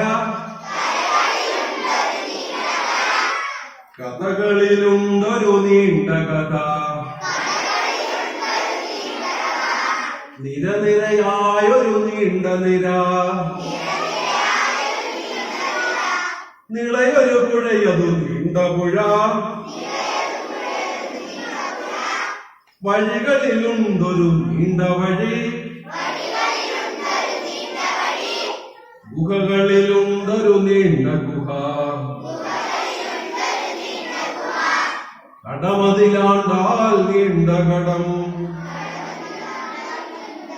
അപ്പൊ കടത്തിലാരും ചെന്ന് പെടാതെ ജീവിതത്തില് നല്ലതായി ജീവിക്കണം, രാഷ്ട്രസ്നേഹത്തോടു കൂടി ജീവിക്കണം, മിടുക്കന്മാരാവണം. സാമൂഹ്യ സേവനത്തിന് വേണ്ടി ഈ രാഷ്ട്രത്തിന് വേണ്ടി പ്രവർത്തിക്കുന്ന പഞ്ചായത്ത് പ്രസിഡന്റിന് തന്റെ സുഖ സൗകര്യങ്ങളൊക്കെ ഒഴിച്ച് സർവ്വവിധ കാര്യങ്ങൾ ഉപേക്ഷിച്ച് നിങ്ങൾക്ക് വേണ്ടി, സമൂഹത്തിന് വേണ്ടി വ്യഷ്ടിയിൽ നിന്നും സമഷ്ടിയിലേക്കുള്ള ജീവിതമാണ് ആ മാന്യദേഹത്തിന്റെ എന്ന് പറയുന്നത്. വ്യഷ്ടി എന്ന് പറഞ്ഞാൽ എന്താണ്? എനിക്കെല്ലാം വേണം, എനിക്കെല്ലാം വേണം, എനിക്കെല്ലാം വേണം എന്നുള്ള വലിയ അത്യാഗ്രഹമാണ് വ്യഷ്ടി. അതിൽ നിന്നും സമഷ്ടിയിലേക്കുള്ള യാത്ര, എല്ലാവരുടെയും സുഖത്തിലേക്കുള്ള, അതിനുവേണ്ടിയുള്ള പരിശ്രമത്തിലുള്ള യാത്രയാണ് നമ്മുടെ ഈ സാമൂഹ്യ പ്രവർത്തനം ചെയ്യുന്നത്. അതോടെ നിങ്ങൾ ചേർന്ന് പ്രവർത്തിക്കാൻ കഴിയണം. ഭാരതം വളരെ ശക്തമായ നാടാണ്. ഭാരതം എന്ന പേർ കേട്ടാൽ അഭിമാനപൂരിതമാകണം അന്തരംഗം. കേരളമെന്നു കേട്ടാലോ തിളയ്ക്കണം ചോര നമുക്ക് ഞരമ്പുകളിൽ. കേരളമെന്ന പേർ കേട്ടാൽ എന്തുണ്ടാവണം? തിളയ്ക്കണം ചോര നമുക്ക് ഞരമ്പുകളിൽ. എല്ലാവർക്കും നല്ലൊരു വർഷം നേർന്നുകൊണ്ട് സന്തോഷപൂർവ്വം ഈ ദിവസത്തെ എല്ലാ ഭാവങ്ങളും നേർന്നു. നന്ദി, നമസ്കാരം. സ്വാഗതം ആശംസിക്കുന്നു നമ്മുടെ പ്രിയപ്പെട്ട അച്ഛമ്മ ശ്രീ അമ്പിളി ടീച്ചർ. അതുപോലെ തന്നെ ഞങ്ങൾ വന്നപ്പോൾ നല്ല രസകരമായൊരു പ്രഭാഷണമാണ് കേട്ടുകൊണ്ടിരുന്നത്. ശ്രീ പ്രശസ്ത സാഹിത്യകാരൻ ശ്രീ സുരേഷ് സാറ് പുസ്തക വിതരണ ഉദ്ഘാടനം നടത്തുന്ന ഉച്ചിര ആരോഗ്യ വിദ്യാഭ്യാസ standing committee chairperson Shrimati Sreelatha പ്രാശ് അവർ, അതുപോലെ തന്നെ 2ാം വാർഡ് മെമ്പർ ശ്രീ അജ്മൽ, പ്രിയപ്പെട്ട രക്ഷിതാക്കളെ, അധ്യാപകരെ, പ്രിയപ്പെട്ട കുഞ്ഞുങ്ങളെ, ഇവിടെ കഴിഞ്ഞ 2 വർഷക്കാലമായി നമ്മൾ വീടിനുള്ളിൽ തന്നെ കഴിഞ്ഞിരുന്ന ഒരു കാലഘട്ടമാണ്. നമുക്കറിയാം, കോവിഡ് എന്ന മഹാമാരി നമ്മുടെ വിദ്യാഭ്യാസ മേഖലയെയും മറ്റ് എല്ലാ മേഖലകളെയും തകർത്തതുപോലെ നമ്മുടെ വിദ്യാഭ്യാസ മേഖലയെ തകർത്തിരിക്കുകയായിരുന്നു. അതിൽ നിന്നൊക്കെ അതിജീവിച്ചുകൊണ്ട് നമ്മൾ ഇന്ന് കേരളത്തിലാകമാനം എല്ലാവരും ഒരു ഉത്സവ അന്തരീക്ഷത്തിലൂടെ നമ്മുടെ സ്കൂളിലേക്ക് കടന്നുകൊണ്ടിരിക്കുകയാണ്. ഈ അവസരത്തിൽ എനിക്ക് കുഞ്ഞുങ്ങളോട് പറയാനുള്ളത്, നമുക്കറിയാം നമ്മുടെ കഴിഞ്ഞുപോയ കാലഘട്ടം, അതിനെയൊക്കെ അതിജീവിച്ച് വേണം നമുക്ക് മുന്നോട്ട് വരുന്നത്. ഉപരോധത്തിന് അതിജീവിച്ച് വന്നു കഴിഞ്ഞവരാണ്. അപ്പം അതിനനുസരിച്ച് വേണം ഇനിയുമുള്ള മുന്നോട്ട് നമ്മുടെ ശ്രദ്ധയോടുകൂടി ഒക്കെ പെരുമാറേണ്ട സാഹചര്യമാണ് നമുക്കുള്ളത്. മാസ്കുകൾ ശരിയായി ധരിച്ചും അധ്യാപകരും വിദ്യാർത്ഥികളും എല്ലാം തന്നെ മാസ്ക് ധരിച്ചുകൊണ്ട് വേണം നമ്മുടെ ക്ലാസ്സുകളിൽ ഇരിക്കേണ്ടതെന്നൊരു നിർദ്ദേശമുണ്ട്. അതുപോലെ തന്നെ നമുക്കറിയാം, കോവിഡ് പ്രോട്ടോകോൾ എന്ന് പറഞ്ഞാൽ മാസ്ക് ഉപയോഗിക്കണം, സാനിറ്റൈസർ ഉപയോഗിക്കണം, സോപ്പും വെള്ളം ഉപയോഗിച്ച് കൈ കഴുകണം, അകലം പാലിക്കണം എന്നൊക്കെയാണ്. അപ്പോൾ ഒരുപാട് നിർദ്ദേശങ്ങൾ നമുക്ക് സർക്കാർ തന്നുകൊണ്ടാണ് നമ്മുടെ സ്കൂളുകൾ തുറന്ന് പ്രവർത്തനം ആരംഭിക്കുന്നത്. അതിൻ്റെ ഭാഗം എന്ന നിലയിൽ നമ്മുടെ കുഞ്ഞുങ്ങളെ സാമൂഹ്യ അകലത്തിലൂടെ മുന്നോട്ട് കൊണ്ടുവരണം. അതുപോലെ തന്നെ ഈ കഴിഞ്ഞ 2 വർഷ കാലയളവിൽ വീടുകളിൽ തന്നെ കഴിച്ചു കൂട്ടി ഇരുന്നൊരു സാഹചര്യമാണ്. അതിൽ നിന്ന് കുറച്ച് ദിവസത്തേക്കൊക്കെ കുട്ടികൾ ആ വീട്ടിൽ കഴിഞ്ഞു കൂടിയ ആ ഒരു സാഹചര്യത്തിലായിരിക്കും മുന്നോട്ട് പോകുന്നത്. കുഞ്ഞുങ്ങളാണെങ്കിൽ അവർക്ക് പെരുമാറാനൊക്കെയുള്ള സാഹചര്യങ്ങളും ഒക്കെ നമ്മൾ ചൂണ്ടിക്കാണിച്ചു കൊടുക്കേണ്ടതായിട്ടുണ്ട്. നേരത്തെ ആണെങ്കിൽ നമുക്ക് അംഗൻവാടികളിൽ നിന്നൊക്കെ ആയിരിക്കും കുഞ്ഞുങ്ങളെ പ്രൈമറി സ്കൂളുകളിലേക്ക് വരുന്നത്. അംഗൻവാടിയിൽ പോകുമ്പോഴും അല്ലെങ്കിൽ പ്രീ പ്രൈമറിയിലൊക്കെ പോകുമ്പോഴത്തേക്ക് അവർക്ക് ക്ലാസ്സിൽ എങ്ങനെ ഇരിക്കണം, പെരുമാറണം, മറ്റുള്ളവരുമായിട്ട് എങ്ങനെ സഹകരിക്കണം, ഭക്ഷണം കഴിക്കുന്നത് എങ്ങനെ, എങ്ങനെയാണ് അവരുടെ സാധനങ്ങൾ അടുത്തുപുറത്തിയൊക്കെ വയ്ക്കുക എന്നൊക്കെയുള്ള കാര്യങ്ങൾ അവരെ പരിശീലിപ്പിച്ചുകൊണ്ടാണ് നമ്മൾ സ്കൂളിലേക്ക് വിടുന്നത്. അപ്പം ഈ 2 വർഷക്കാലം നമുക്ക് അതിനൊന്നും കഴിഞ്ഞിട്ടില്ല. അതിനൊക്കെ ശരിയായ പരിശീലനങ്ങൾ നമ്മൾ അധ്യാപകർക്ക് കിട്ടിയിട്ടുണ്ട്. അപ്പോൾ അധ്യാപകർ അവരുടെ സഹന ശക്തി മുഴുവൻ എടുത്തു വേണം ഇവരെ ലെവലാക്കി കൊണ്ടുവരേണ്ടത്. അപ്പം അങ്ങനെ ആ ലെവലാക്കുന്നതോടൊപ്പം തന്നെ കുഞ്ഞുങ്ങൾക്ക് അറിവിൻ്റെ വെളിച്ചം നൂരാൻ കഴിയട്ടെ. ആ അറിവിൻ്റെ വെളിച്ചത്തിലൂടെ അവരെ ഭാവിയിലെ നല്ല വാഗ്ദാനങ്ങളായും നല്ല സമൂഹത്തിലെ നല്ല കുട്ടികളായും വളരട്ടെ എന്ന് ആശംസിച്ചുകൊണ്ട് ഈ പ്രവേശനോത്സവത്തിന് സന്നിഹിതരായ എല്ലാ കുഞ്ഞുങ്ങൾക്കും ആശംസകൾ അർപ്പിക്കുന്നതോടൊപ്പം ഇത് ഉദ്ഘാടനം ചെയ്യുന്നതായും അറിയിക്കുന്നു. പഞ്ചായത്തിൻ്റെ ബഹുമാന്യായ പ്രസിഡന്റ് ശ്രീദേവി, സ്വാഗതം ആശംസിച്ച അമ്പിളി ടീച്ചർ, പുസ്തക വിതരണ ഉദ്ഘാടനം നടത്താൻ എത്തിയിട്ടുള്ള ബഹുമാന്യായ ശ്രീലത പ്രകാശൻ, അവർക്ക് വളരെ രസകരമായതും അറിവ് നൽകുന്നതുമായ ഒരു പ്രഭാഷണം നടത്തിയ ശ്രീ സുരേഷ് സാർ, മാനേജ്മെൻറ്റിൻ്റെ പ്രതിനിധി ശ്രീമതി പാർവതി പിള്ള, പൂർവ്വ വിദ്യാർത്ഥി റെജിയ കൃഷ്ണ, ഗിരിജാദേവി ടീച്ചർ, സുമയ്യ ടീച്ചർ, മറ്റ് ബഹുമാന്യരായ രക്ഷകർത്താക്കളെ, അധ്യാപകരെ, വിദ്യാർത്ഥികളെ, ഇവിടെ ഇനിയും കൂടുതൽ ആളുകൾ സംസാരിക്കാനുള്ളതുകൊണ്ട് ഞാനൊരു പ്രസംഗത്തിലേക്ക് കടക്കുന്നില്ല. അതിൽ 1-2 കാര്യങ്ങൾ മാത്രം സൂചിപ്പിച്ചുകൊണ്ട് ഞാൻ നിർത്താം. പ്രധാനമായിട്ടും എനിക്ക് പറയാനുള്ളത്, ഇന്ന് ഈ പുതിയ വിദ്യാലയത്തിലേക്ക് വന്നിട്ടുള്ള 5ാം ക്ലാസ്സിലെത്തിയിട്ടുള്ള കുട്ടികൾക്ക്, നേരത്തെ ഇവിടെ പഠിച്ചുകൊണ്ടിരിക്കുന്ന കുട്ടികൾക്ക് നല്ല ഒരു വിദ്യാഭ്യാസം ഈ സ്കൂളിൽ നിന്ന് കിട്ടട്ടെ എന്ന് ആശംസിക്കുന്നു. അവർക്ക് ഈ വിദ്യാഭ്യാസ കാലത്തും തുടർന്നുള്ള അവരുടെ ജീവിതത്തിലും വളരെ മെച്ചപ്പെട്ട കാര്യങ്ങൾ ഉണ്ടാകട്ടെ എന്നും അവരുടെ ജീവിതം സമ്പുഷ്ടമാകട്ടെ എന്നും ആദ്യമായിട്ട് ആശംസിക്കുന്നു. പിന്നെ പറയാനുള്ള, നേരത്തെ ഇവിടെ സ്വാഗത പ്രസംഗം പറഞ്ഞ അമ്പിളി ടീച്ചർ പറഞ്ഞു, ഞാൻ SMCയുടെ ചെയർമാനാണ്. അതുപോലെ തന്നെ വയനാട് ജില്ലാ ശാഖയുടെ പ്രസിഡന്റാണ്. ഞാൻ 21ാമത്തെ വയസ്സിൽ അധ്യാപകനായതാണ്. ഇപ്പോൾ 50 വർഷം ഈ രംഗത്ത് നിൽക്കുന്നതാണ്. ഇതിനിടയ്ക്ക് ഔദ്യോഗികമായിട്ട് ബാങ്കിലൊക്കെ ജോലി ഉണ്ടായിരുന്നിട്ടും ആ രംഗത്ത് തുടരുകയാണ്. ഇത് എന്നെ വളരെ ഉയർത്തിയിട്ട് അമ്പിളി ടീച്ചർ പറഞ്ഞ ഒരു കാര്യം, രസതന്ത്രമാണ് ഞാൻ ടീച്ചറെ പഠിപ്പിച്ചത്. പക്ഷെ എൻ്റെ സബ്ജക്റ്റ് ബയോളജിയാണ്. പക്ഷെ ഞാൻ കൂടുതൽ പഠിപ്പിച്ചിട്ടുള്ള രസതന്ത്രവും പൊതുതന്ത്രവും. പക്ഷെ അമ്പിളി ടീച്ചറേക്കാൾ മാർക്കിൽ ടീച്ചറെ കടത്തിവെട്ടിയ ഒരു ശിഷ്യനില്ല. 77 ഞാൻ ട്യൂട്ടോറിയൽ എന്ന് പറയുന്ന സ്ഥാപനത്തിൽ പഠിപ്പിച്ചിരുന്ന ഒരു മിനി നമ്മുടെ നാട്ടുകാരിയാണ്. അതായത് കുറെ കൂടി പറഞ്ഞാൽ നമ്മുടെ ബയോ HSL പ്രീത ടീച്ചറുടെ മൂത്ത ചേച്ചി. ആ മിനിക്ക് 100 മാർക്ക് കിട്ടും, 50 മാർക്ക് കിട്ടും, 100% കിട്ടും. നമ്മളിക്ക് 48. എന്നിട്ട് അത് എൻ്റെ കഴിവല്ല. ഈ അമ്പിളി 48 വാങ്ങിച്ചു, മിനി 50 വാങ്ങിച്ചത് എൻ്റെ കഴിവല്ല, അവരുടെ കഴിവല്ല. എങ്ങനെ പഠിക്കണമെന്ന് മാത്രം അവരെ പറഞ്ഞ് പഠിപ്പിക്കുന്നുള്ളൂ. അമ്പിളി ടീച്ചറ് എൻ്റെ 2 കണക്കിന് 100 മാർക്കും എൻ്റെ 3 മാർക്ക് സെൻറ്റേഴ്സ്. അത് ഈ സ്കൂളിലെ പഠനത്തിൻ്റെ രൂപമായിട്ടാണ് ഞാൻ കണക്ക് കൊടുത്തത്. കൂടുതലായിട്ടൊന്നും പറയുന്നില്ല. നിങ്ങൾക്ക് ഈ സ്കൂളിൽ നിന്ന് എല്ലാ തരത്തിലുള്ള പഠന മികവും കിട്ടും. നല്ല അധ്യാപകർ, നല്ല മാനേജ്മെന്റ് എല്ലാം ഉണ്ട്. അതുകൊണ്ട് നിങ്ങൾക്ക് മെച്ചപ്പെട്ട വിദ്യാഭ്യാസം കിട്ടുന്നുള്ളതിനകത്ത് സംശയമൊന്നുമില്ല.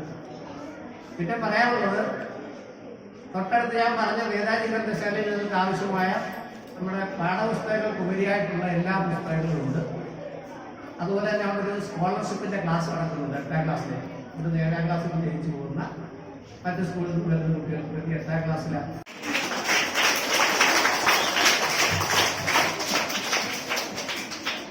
ഈ പ്രവേശനോത്സവത്തിന്റെ അധ്യക്ഷനായിട്ടുള്ള ശ്രീ ജഗന്നാഥ് സാർ, നമുക്ക് ഏവർക്കും സ്വാഗതം ആശംസിച്ച ഈ സ്കൂളിന്റെ പ്രഥമാധ്യാപിക ശ്രീമതി അമ്പിളി ടീച്ചർ, പ്രവേശനോത്സവം ഔപചാരികമായി ഉദ്ഘാടനം ചെയ്ത പഞ്ചായത്തിന്റെ പ്രിയപ്പെട്ട പ്രസിഡന്റ് ശ്രീമതി പി ശ്രീദേവി അവരുകൾ, പാട്ടും കഥയും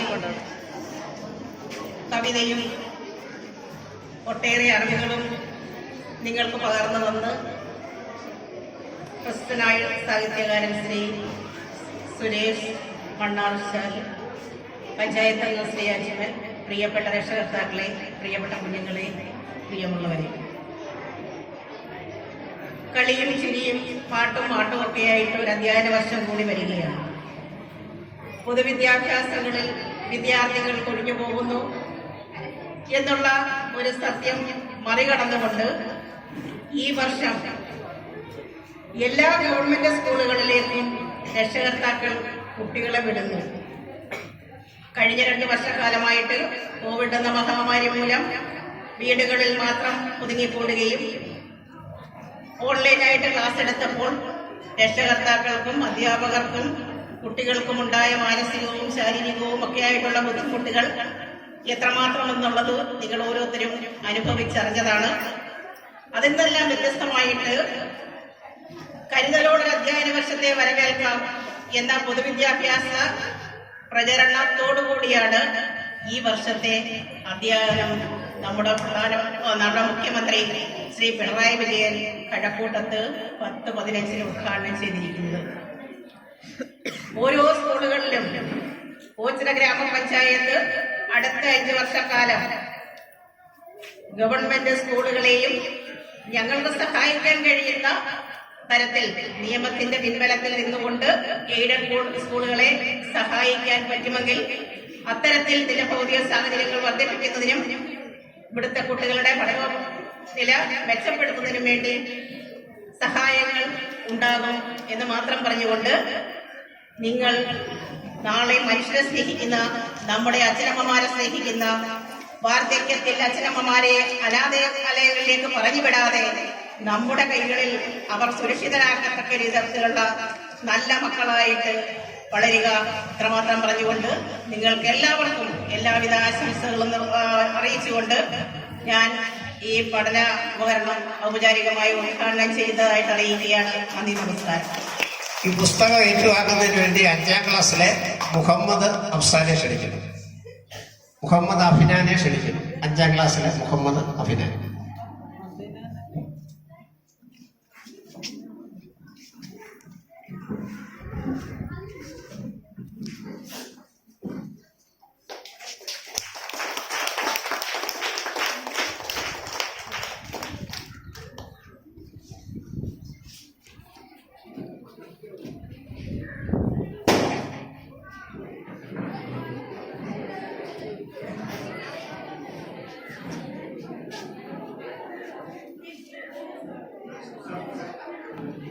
വരുമ്പോഴും അന്നേരം രക്ഷിതാക്കളുടെ ഇരിക്കുന്ന മൊബൈൽ വാങ്ങി നോക്കിക്കൊണ്ടിരിക്കുന്ന കുട്ടികളുണ്ട്. 5ലും 6ലും 3ലും 2ലും ഒക്കെ പഠിക്കുന്ന കുട്ടികളുണ്ട്.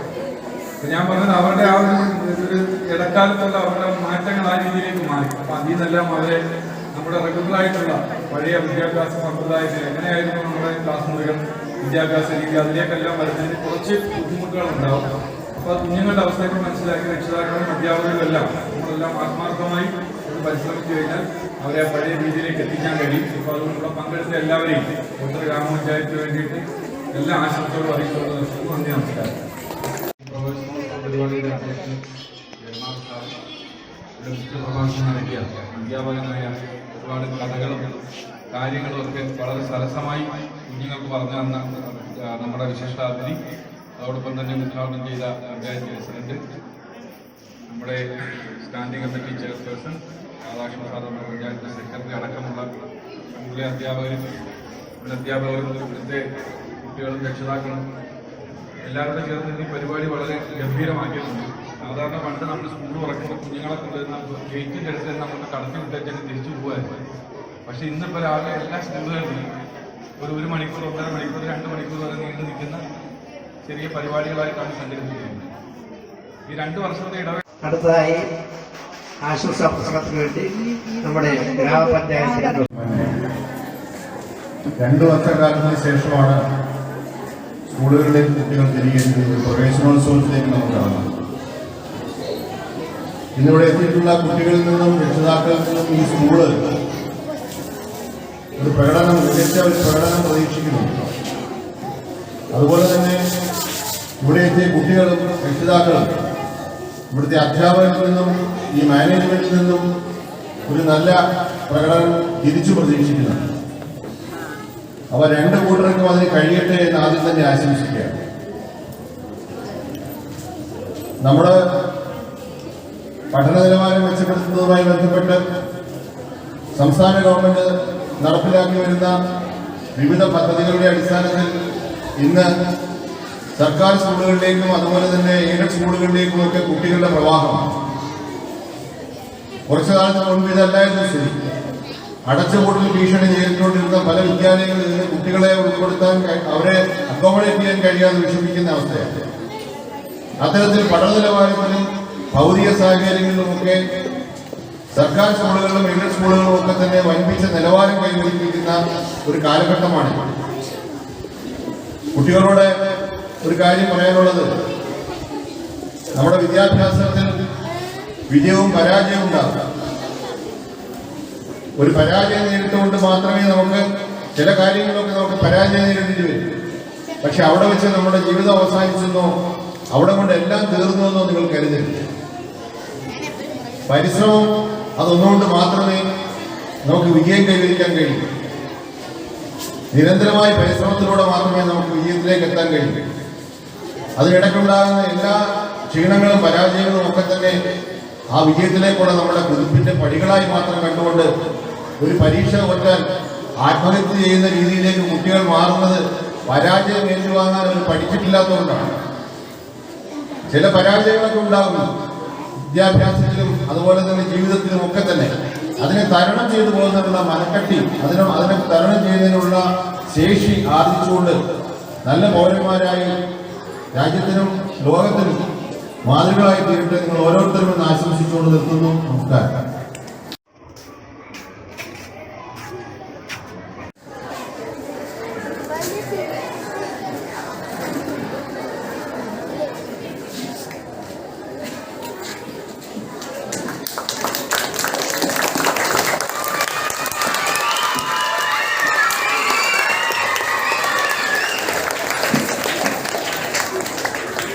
നാളത്തേക്കയിലെ സദസ്സിലിരിക്കുന്ന ബഹുമാന്യരായ രക്ഷാകർത്താക്കളെ, സ്നേഹനിധികളായ കുഞ്ഞുങ്ങളെ, ഇവിടുത്തെ എല്ലാ സ്റ്റാഫും, പിന്നെ സ്റ്റാഫിനോടൊപ്പം തന്നെ അവരുടെ പ്രൊഫഷനായിട്ട് അവരെ മുന്നോട്ട് കൊണ്ട് നയിച്ചിട്ടുള്ള അവരുടെ എല്ലാ വീട്ടിൽ നിന്ന് വന്നിട്ടുള്ള എല്ലാവരും അകമഴിഞ്ഞ നന്ദി അറിയിച്ചുകൊള്ളുന്നു. അതേപോലെ തന്നെ നമ്മളുടെ ഇവിടെ നമ്മെ വിട്ടുപിരിഞ്ഞു പോയ മാനേജ്മെന്റ് ഗുരുക്കന്മാരുമുണ്ട്, ഗുരുനാഥന്മാരും, അവരെ ഈ നിമിഷം സ്മരിച്ചുകൊള്ളുന്നു. ഏതാണ്ട് 28 മാസക്കാലത്തോളം വീട്ടിലിരുന്ന് കയ്യുമായി ഒഴിയാതെ ഭക്ഷിച്ചുകൊണ്ടിരുന്ന നിങ്ങൾക്ക് എല്ലാവർക്കും ഇപ്പൊ വിശപ്പ് ഇങ്ങനെ മാടി വിളിച്ചുകൊണ്ടിരിക്കുമായിരിക്കും അല്ലേ? അതൊന്ന് ശമിച്ചു എന്ന് ഞാൻ വിശ്വസിക്കുന്നു. ഇതിനിടയ്ക്ക് ഒരു വെള്ളം കിട്ടിയത് ഇഷ്ടമുള്ള സാധനങ്ങളായിരുന്നു ഇതിനിടയ്ക്ക് കിട്ടിയിരുന്നത് അല്ലേ? അപ്പൊ അതുകൊണ്ട് എല്ലാവരും സന്തുഷ്ടരായി എന്ന് വിശ്വസിക്കുന്നു. എങ്കിലും ഈ 28 മാസക്കാലം വീട്ടിലിരുന്നപ്പോ ഏതാണ്ട് 4 മാസം കഴിഞ്ഞപ്പോൾ തൊട്ട് തോന്നിക്കാണും സ്കൂളിൽ പോകണം, സ്കൂൾ തുറക്കണം എന്നൊക്കെ അല്ലേ? രക്ഷാകർത്താക്കൾക്കും തോന്നിക്കാണും ഒരു തോന്നലൊക്കെ ഉണ്ടായിട്ടാണ്. ഇതിനെയെല്ലാം വെല്ലുവിളിച്ചുകൊണ്ട് നമ്മൾക്ക് ധാരാളം പ്രതിസന്ധികളെ നേരിടേണ്ടി വന്നു. ധാരാളം പ്രതിസന്ധി ഘട്ടങ്ങളിൽ കൂടിയാണ് നമ്മൾ ഇന്ന് ഈ 2022 ജൂൺ 1-ാം തീയതി ഇവിടെ എത്തിയത്. ഈ വർഷവും സ്കൂൾ തുറക്കുമോ എന്നൊരു ആശങ്ക ഉണ്ടായിരുന്നു. പക്ഷെ അതെല്ലാം നമ്മളുടെ സർവശക്തന്റെ അനുഗ്രഹം കൊണ്ട് നമ്മൾക്ക് മാറിക്കിട്ടി. നമ്മൾ സർവശക്തനോട് അതിന് നന്ദി പറയേണ്ടതാണ്. ഈ പ്രകൃതി ദുരന്തങ്ങളുടെ എല്ലാം പിന്നിൽ നമ്മൾ തന്നെയാണ്. അത് നമ്മൾ മനസ്സിലാക്കണം. നാം തന്നെയാണ് ഇതിന്റെ എല്ലാം പിന്നിൽ ഉള്ളത്. അപ്പൊ അതനുസരിച്ച് നമ്മൾ ഓരോരുത്തരും നന്നാവുകയാണ് വേണ്ടുന്നത്.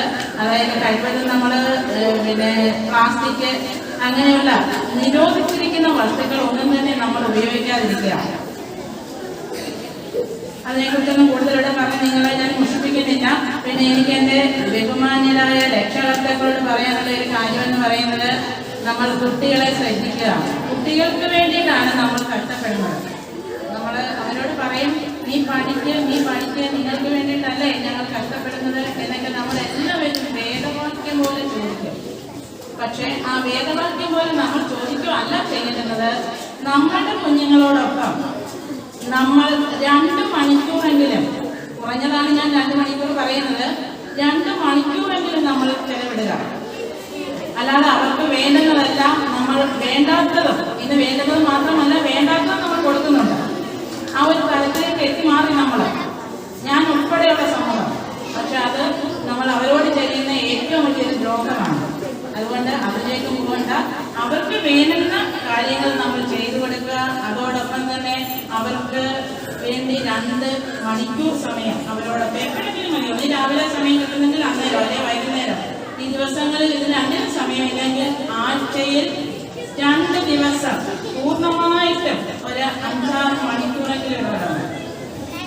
കാരണം എത്ര സമയമില്ലെങ്കിലും ഈ കുട്ടികളെ നമ്മൾ ശ്രദ്ധിക്കുന്നു എന്ന ഒരു ബോധം അവരിൽ വളർത്തണം.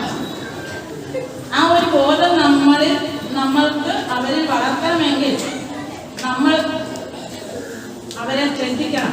അതിന് നമ്മൾ എന്താ ചെയ്യേണ്ടതെന്നറിയാമോ? കുറെ സുഖഭോഗങ്ങളെല്ലാം ഉപേക്ഷിക്കേണ്ടി വരും. അത് ഇഷ്ടപ്പെടുമെന്ന് തോന്നുന്നില്ലെങ്കിലും പറയാതിരിക്കാൻ വയ്യ. ഞാനും ഒരു അധ്യാപിക വൃത്തിയിൽ നിന്നും വിരമിച്ച ആളായതുകൊണ്ട് ഞങ്ങളുടെ ക്ലാസ് മുറിയിലെ അനുഭവങ്ങൾ കൊണ്ട് നമുക്ക് പറയാതിരിക്കാൻ പറ്റത്തില്ല. അതായത് അന്നന്ന് പഠിപ്പിക്കുന്ന പാഠങ്ങൾ ആ കുട്ടികൾ പഠിച്ചോ അല്ലെങ്കിൽ പഠിക്കുന്നുണ്ടോ എന്ന് നമ്മളൊന്ന് ശ്രദ്ധിക്കണം. വളരെ അത്യാവശ്യമാണത്. അതുപോലെ കുട്ടികൾ ഉറക്കം വായിക്കാൻ പറയണം. ഇപ്പൊ തന്നെ ഈ 2.5 വർഷക്കാലം കൊണ്ട് അവര് ഓഫ്ലൈൻ ക്ലാസ് ആയിരുന്നു. അതായത് കമ്പ്യൂട്ടറിലും ലാപ്ടോപ്പിലും മൊബൈലിലും ടാബിലും അങ്ങനെയൊക്കെ മൊബൈലായിരുന്നു കൂടുതൽ ഉപയോഗിച്ചിരുന്നത്. അതിൽ നിന്നും ഇനി അവരെ റിക്കവറി ചെയ്ത് മുന്നോട്ട് കൊണ്ടുവരിക എന്നുള്ളത് ഒരു വലിയ യജ്ഞമാണ്. അതിന് നമ്മുടെ ഇവിടുത്തെ അധ്യാപകരെല്ലാം വളരെ കൂട്ടായ്മയുടെ കൂടി രക്ഷാകർത്താക്കളോടൊപ്പം നിലനിൽക്കും. രക്ഷാകർത്താക്കളും അധ്യാപകരോടൊപ്പം കൈ കൊടുത്ത് ഒരുമിച്ച് നിൽക്കണം. കാരണം നമ്മുടെ കുഞ്ഞുങ്ങളാണ്. ഏകദേശം 2 വർഷങ്ങൾ 2 മാസങ്ങൾക്ക് ശേഷമാണ് നാം ഇതേപോലെയുള്ള ഒരു മനസ്സിൻ്റെ ഒത്തുകൂടൽ നടത്തുന്നത്. വളരെ വലിയ ഒരു പ്രതിസന്ധിയിൽ കൂടി കടന്നുപോയ ദിനങ്ങളാണ് നമ്മളുടെ മുമ്പിൽ ഉദാഹരണങ്ങളായിട്ട്.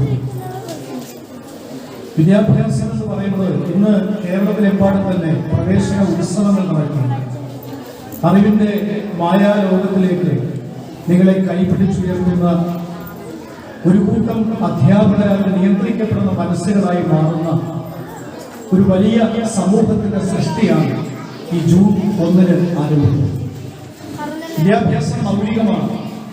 ആ വിദ്യാഭ്യാസത്തിന്റെ പ്രയോജനം അല്ലെങ്കിൽ എന്തിന് വിദ്യാഭ്യാസം ചെയ്യുന്നു?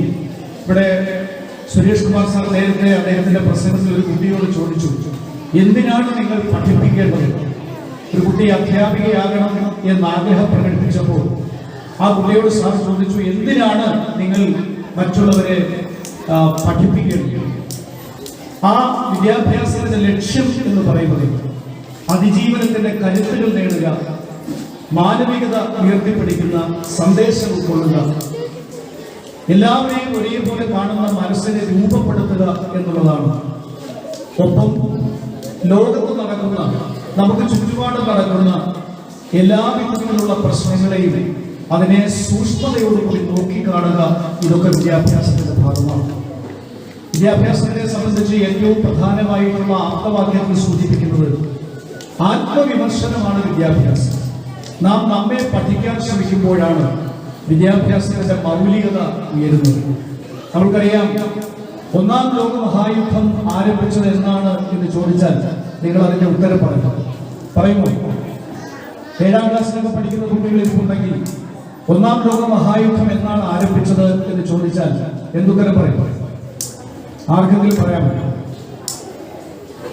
1914 ആരംഭിച്ച് 1918 അവസാനിച്ചതാണ് 1ാം ലോക മഹായുദ്ധം. വിദ്യാഭ്യാസം ചെയ്യുമ്പോൾ 1ാം ലോക മഹായുദ്ധം എന്ന് ആരംഭിച്ചു എന്നുള്ളത് പഠിക്കുന്നതിന് പകരം ഒരുപക്ഷെ പരീക്ഷയ്ക്ക് ആധാരമാക്കിക്കൊണ്ട്, പരീക്ഷയെ മുൻനിർത്തിക്കൊണ്ട് ആ പരീക്ഷയിൽ ഒരു ചോദ്യത്തിന്റെ ഉത്തരം കണ്ടെത്തുന്നതിന് വേണ്ടി 1ാം ലോക മഹായുദ്ധം എന്ന് ആരംഭിച്ചു എന്ന് നമ്മൾക്ക് പഠിക്കേണ്ടതായി വരാം. ആ 1ാം ലോക മഹായുദ്ധം 1914 തുടങ്ങി, ജൂലൈ മാസം 28-ാം തീയതി തുടങ്ങി 1918 അവസാനിച്ചു എന്ന് ഗ്രഹപാഠം ചെയ്യുന്ന ഒരു കുട്ടിക്ക് അവിടെയല്ല വിദ്യാഭ്യാസം. ആ 1ാം ലോക മഹായുദ്ധത്തിൽ നാം നേരിട്ട കെടുതികൾ, എന്തെല്ലാം പ്രയാസങ്ങൾ, എന്തെല്ലാം ദുരന്തങ്ങൾ, എന്തെല്ലാം ദുരിതങ്ങൾ, എന്തെല്ലാം അവശതകൾ ആ യുദ്ധത്തിൽ കൂടി ഉണ്ടായി എന്ന് മനസ്സിലാക്കിയിട്ട് പോലും 2ാം ലോക മഹായുദ്ധത്തിലേക്ക് 1939 ലോകം 2ാം ലോക മഹായുദ്ധത്തിലേക്ക് എന്തിനു നീങ്ങി എന്ന് പഠിക്കുന്നതാണ് വിദ്യാഭ്യാസം. 1ാം ലോക മഹായുദ്ധത്തിന്റെ ഡേറ്റും വർഷവും ഓർത്തിരിക്കുന്നത് വിദ്യാഭ്യാസം അതിന്റെ ഒരു അടിസ്ഥാന രേഖയാണെങ്കിൽ പോലും ആ ലോക മഹായുദ്ധത്തിൽ നാം നേരിട്ട പ്രതിസന്ധികൾ, നാം നേരിട്ട യാതനകൾ, നാം നേരിട്ട ദുരന്തങ്ങൾ കണ്ടു മനസ്സിലാക്കിയിട്ടും 2ാം ലോക മഹായുദ്ധത്തിലേക്ക് നാം എന്തിനു പോയി എന്ന് പഠിക്കേണ്ടതാണ് വിദ്യാഭ്യാസം. അതാണ് അവിടുത്തെ ഉദാഹരണം. കുട്ടികളെ വിദ്യാഭ്യാസം ചെയ്യിക്കുന്ന അധ്യാപകർ, ആ അധ്യാപകർ കുട്ടികളെ പഠിപ്പിക്കേണ്ടത് എങ്ങനെ തോൽക്കാതിരിക്കാം എന്ന് പഠിപ്പിക്കുക അല്ല വേണ്ടത്. തോൽവിയിൽ നിന്നും കരുത്തോടെ അതിജീവനത്തിന്റെ പാതയിൽ എങ്ങനെ വിജയിക്കാം, ആ തോൽവിയിൽ നിന്നും കരുത്തോടെ നമുക്ക് എങ്ങനെ വിജയിക്കാമെന്ന് പഠിപ്പിക്കുകയാണ് വിദ്യാഭ്യാസം. അതാണ് ഞാൻ നേരത്തെ സൂചിപ്പിച്ചത്, ആത്മവിമർശനമാണ് വിദ്യാഭ്യാസം എന്ന് പറയുന്നത്. ആ വിദ്യാഭ്യാസത്തിന്റെ മൗലികമായിട്ടുള്ള വശങ്ങൾ ഉൾക്കൊണ്ടുകൊണ്ട് എങ്ങനെ ഒരു മനുഷ്യനായി ജീവിക്കാം. നാമൊക്കെ മനുഷ്യ രൂപം പൂണ്ട പിശാചുക്കളായി മാറുന്ന ഒരു ദുരവസ്ഥയിൽ, ഒരു കെട്ട കാലത്തിൽ കൂടി, ഒരു ഇരുണ്ട ഭൂഖണ്ഡത്തിൽ കൂടി കടന്നു പോകുന്ന ഒരു അവസ്ഥാവിശേഷത്തിലാണ് നാം. നമ്മളുടെ അഭിപ്രായങ്ങൾക്കല്ല പ്രാധാന്യം, നാം പറയുന്ന അഭിപ്രായത്തിന്റെ സത്യസന്ധതയല്ല പ്രാധാന്യം, മറിച്ച് അവന്റെ നെറ്റിയിലിടുന്ന കുറിയും അവന്റെ നെറ്റിയിലെ നിസ്കാരക്കരവും അവനിടുന്ന കൊന്തയും പൂണൂലുമാണ് അവന്റെ അഭിപ്രായത്തിന്റെ അളവുപോൽ എന്ന് ചിന്തിക്കുന്ന ഒരു ഒരു സമൂഹത്തിന്റെ തെറ്റായ മാർഗത്തിൽ കൂടിയാണ് സമൂഹം കടന്നു പോകുന്നത്. എത്രയോ മൂല്യമില്ലാത്ത വസ്തുതകളിൽ കൂടി എത്രയോ കുട്ടികൾ ആത്മഹത്യ ചെയ്യപ്പെടും. പ്രണയം നടിച്ച് ആ പ്രണയത്തിന്റെ ആദ്യാക്ഷരങ്ങൾ പോലും മറന്നുകൊണ്ട് ശരീരത്തിനെ ഒരു വിൽപ്പന ചരക്കുകളാക്കി മാറ്റുന്ന പ്രണയ ജോഡികളുടെ അവസാനം ഒരു കയർത്തുമ്പിലോ അല്ലെങ്കിൽ ഒരു തീവണ്ടിയുടെ ചക്രത്തിന്റെ അടിയിലോ പെട്ടുപോകുന്ന ഒരു കെട്ട സമൂഹത്തിൽ കൂടിയാണ് നാം കടന്നു പോകുന്നത്. അവിടെ അധ്യാപകർക്ക് ഈ സമൂഹത്തിനൊരു ബാധ്യതയുണ്ട്. ഞാൻ അധ്യാപകരെ ആരെയും കുറ്റപ്പെടുത്തുവാൻ ആഗ്രഹിക്കുന്നില്ല. വിദ്യാഭ്യാസത്തിന്റെ മൗലികമായിട്ടുള്ള വശങ്ങൾ ഉൾക്കൊണ്ടുകൊണ്ട് 30 ദിവസത്തെ ജോലിയിലൂടെ ശമ്പളം ആർജിക്കുക എന്നുള്ളത് മാത്രമല്ല വിദ്യാഭ്യാസത്തിന്റെ ലക്ഷ്യം എന്ന മഹത്തായ സന്ദേശം ഉൾക്കൊണ്ടുകൊണ്ട് കുട്ടികളെ നേരിന്റെ പാതയിലേക്ക് നയിക്കാൻ, തെറ്റുകൾക്കെതിരെ പ്രതിരോധിക്കുവാൻ, പ്രതിഷേധിക്കുവാൻ, ഒരു നല്ല മനുഷ്യനായി ജീവിക്കുവാൻ അവരെ പ്രാപ്തരാക്കിയെടുക്കുന്ന മൗലികമായിട്ടുള്ള അവകാശങ്ങളിലേക്ക് അവരെ നയിക്കപ്പെടേണ്ടവരാണ് അധ്യാപകർ. ഒരു വൃക്ഷം, ഒരു കഥ ഞാൻ ഓർക്കുകയാണ്. ആ വൃക്ഷത്തിന്റെ ചില്ലകൾ വെട്ടിയെടുത്തുകൊണ്ട് കുരിശുകൾ ഉണ്ടാക്കുന്ന നിരവധിയായിട്ടുള്ള ക്രിസ്ത്യാനികൾ നമ്മുടെ ലോകത്തുണ്ട്. ആ കുരിശ് എന്ന് പറയുന്നത് ലോകത്തിലെ ഏറ്റവും വലിയ വിപ്ലവകാരി എന്ന് ഞാൻ അവകാശപ്പെടുന്ന ജീസസ് ക്രൈസ്റ്റിന്റെ, യേശുക്രിസ്തു ഒരു വലിയ വിപ്ലവകാരിയാണ്. മാറ്റത്തിന് വേണ്ടി ശ്രമിക്കുന്നവരെയാണ് വിപ്ലവകാരി എന്ന് പറയുന്നത്. ആ മാറ്റത്തിന് വേണ്ടി ശ്രമിക്കപ്പെട്ട ധീരപുരുഷൻ ജീസസ് ക്രൈസ്റ്റിന്റെ, അദ്ദേഹത്തിന്റെ അവസാന ഭാഗത്തെ സൂചിപ്പിക്കുന്ന പ്രതീകാത്മകമായിട്ടുള്ള ഒന്നാണ് കുരിശ്.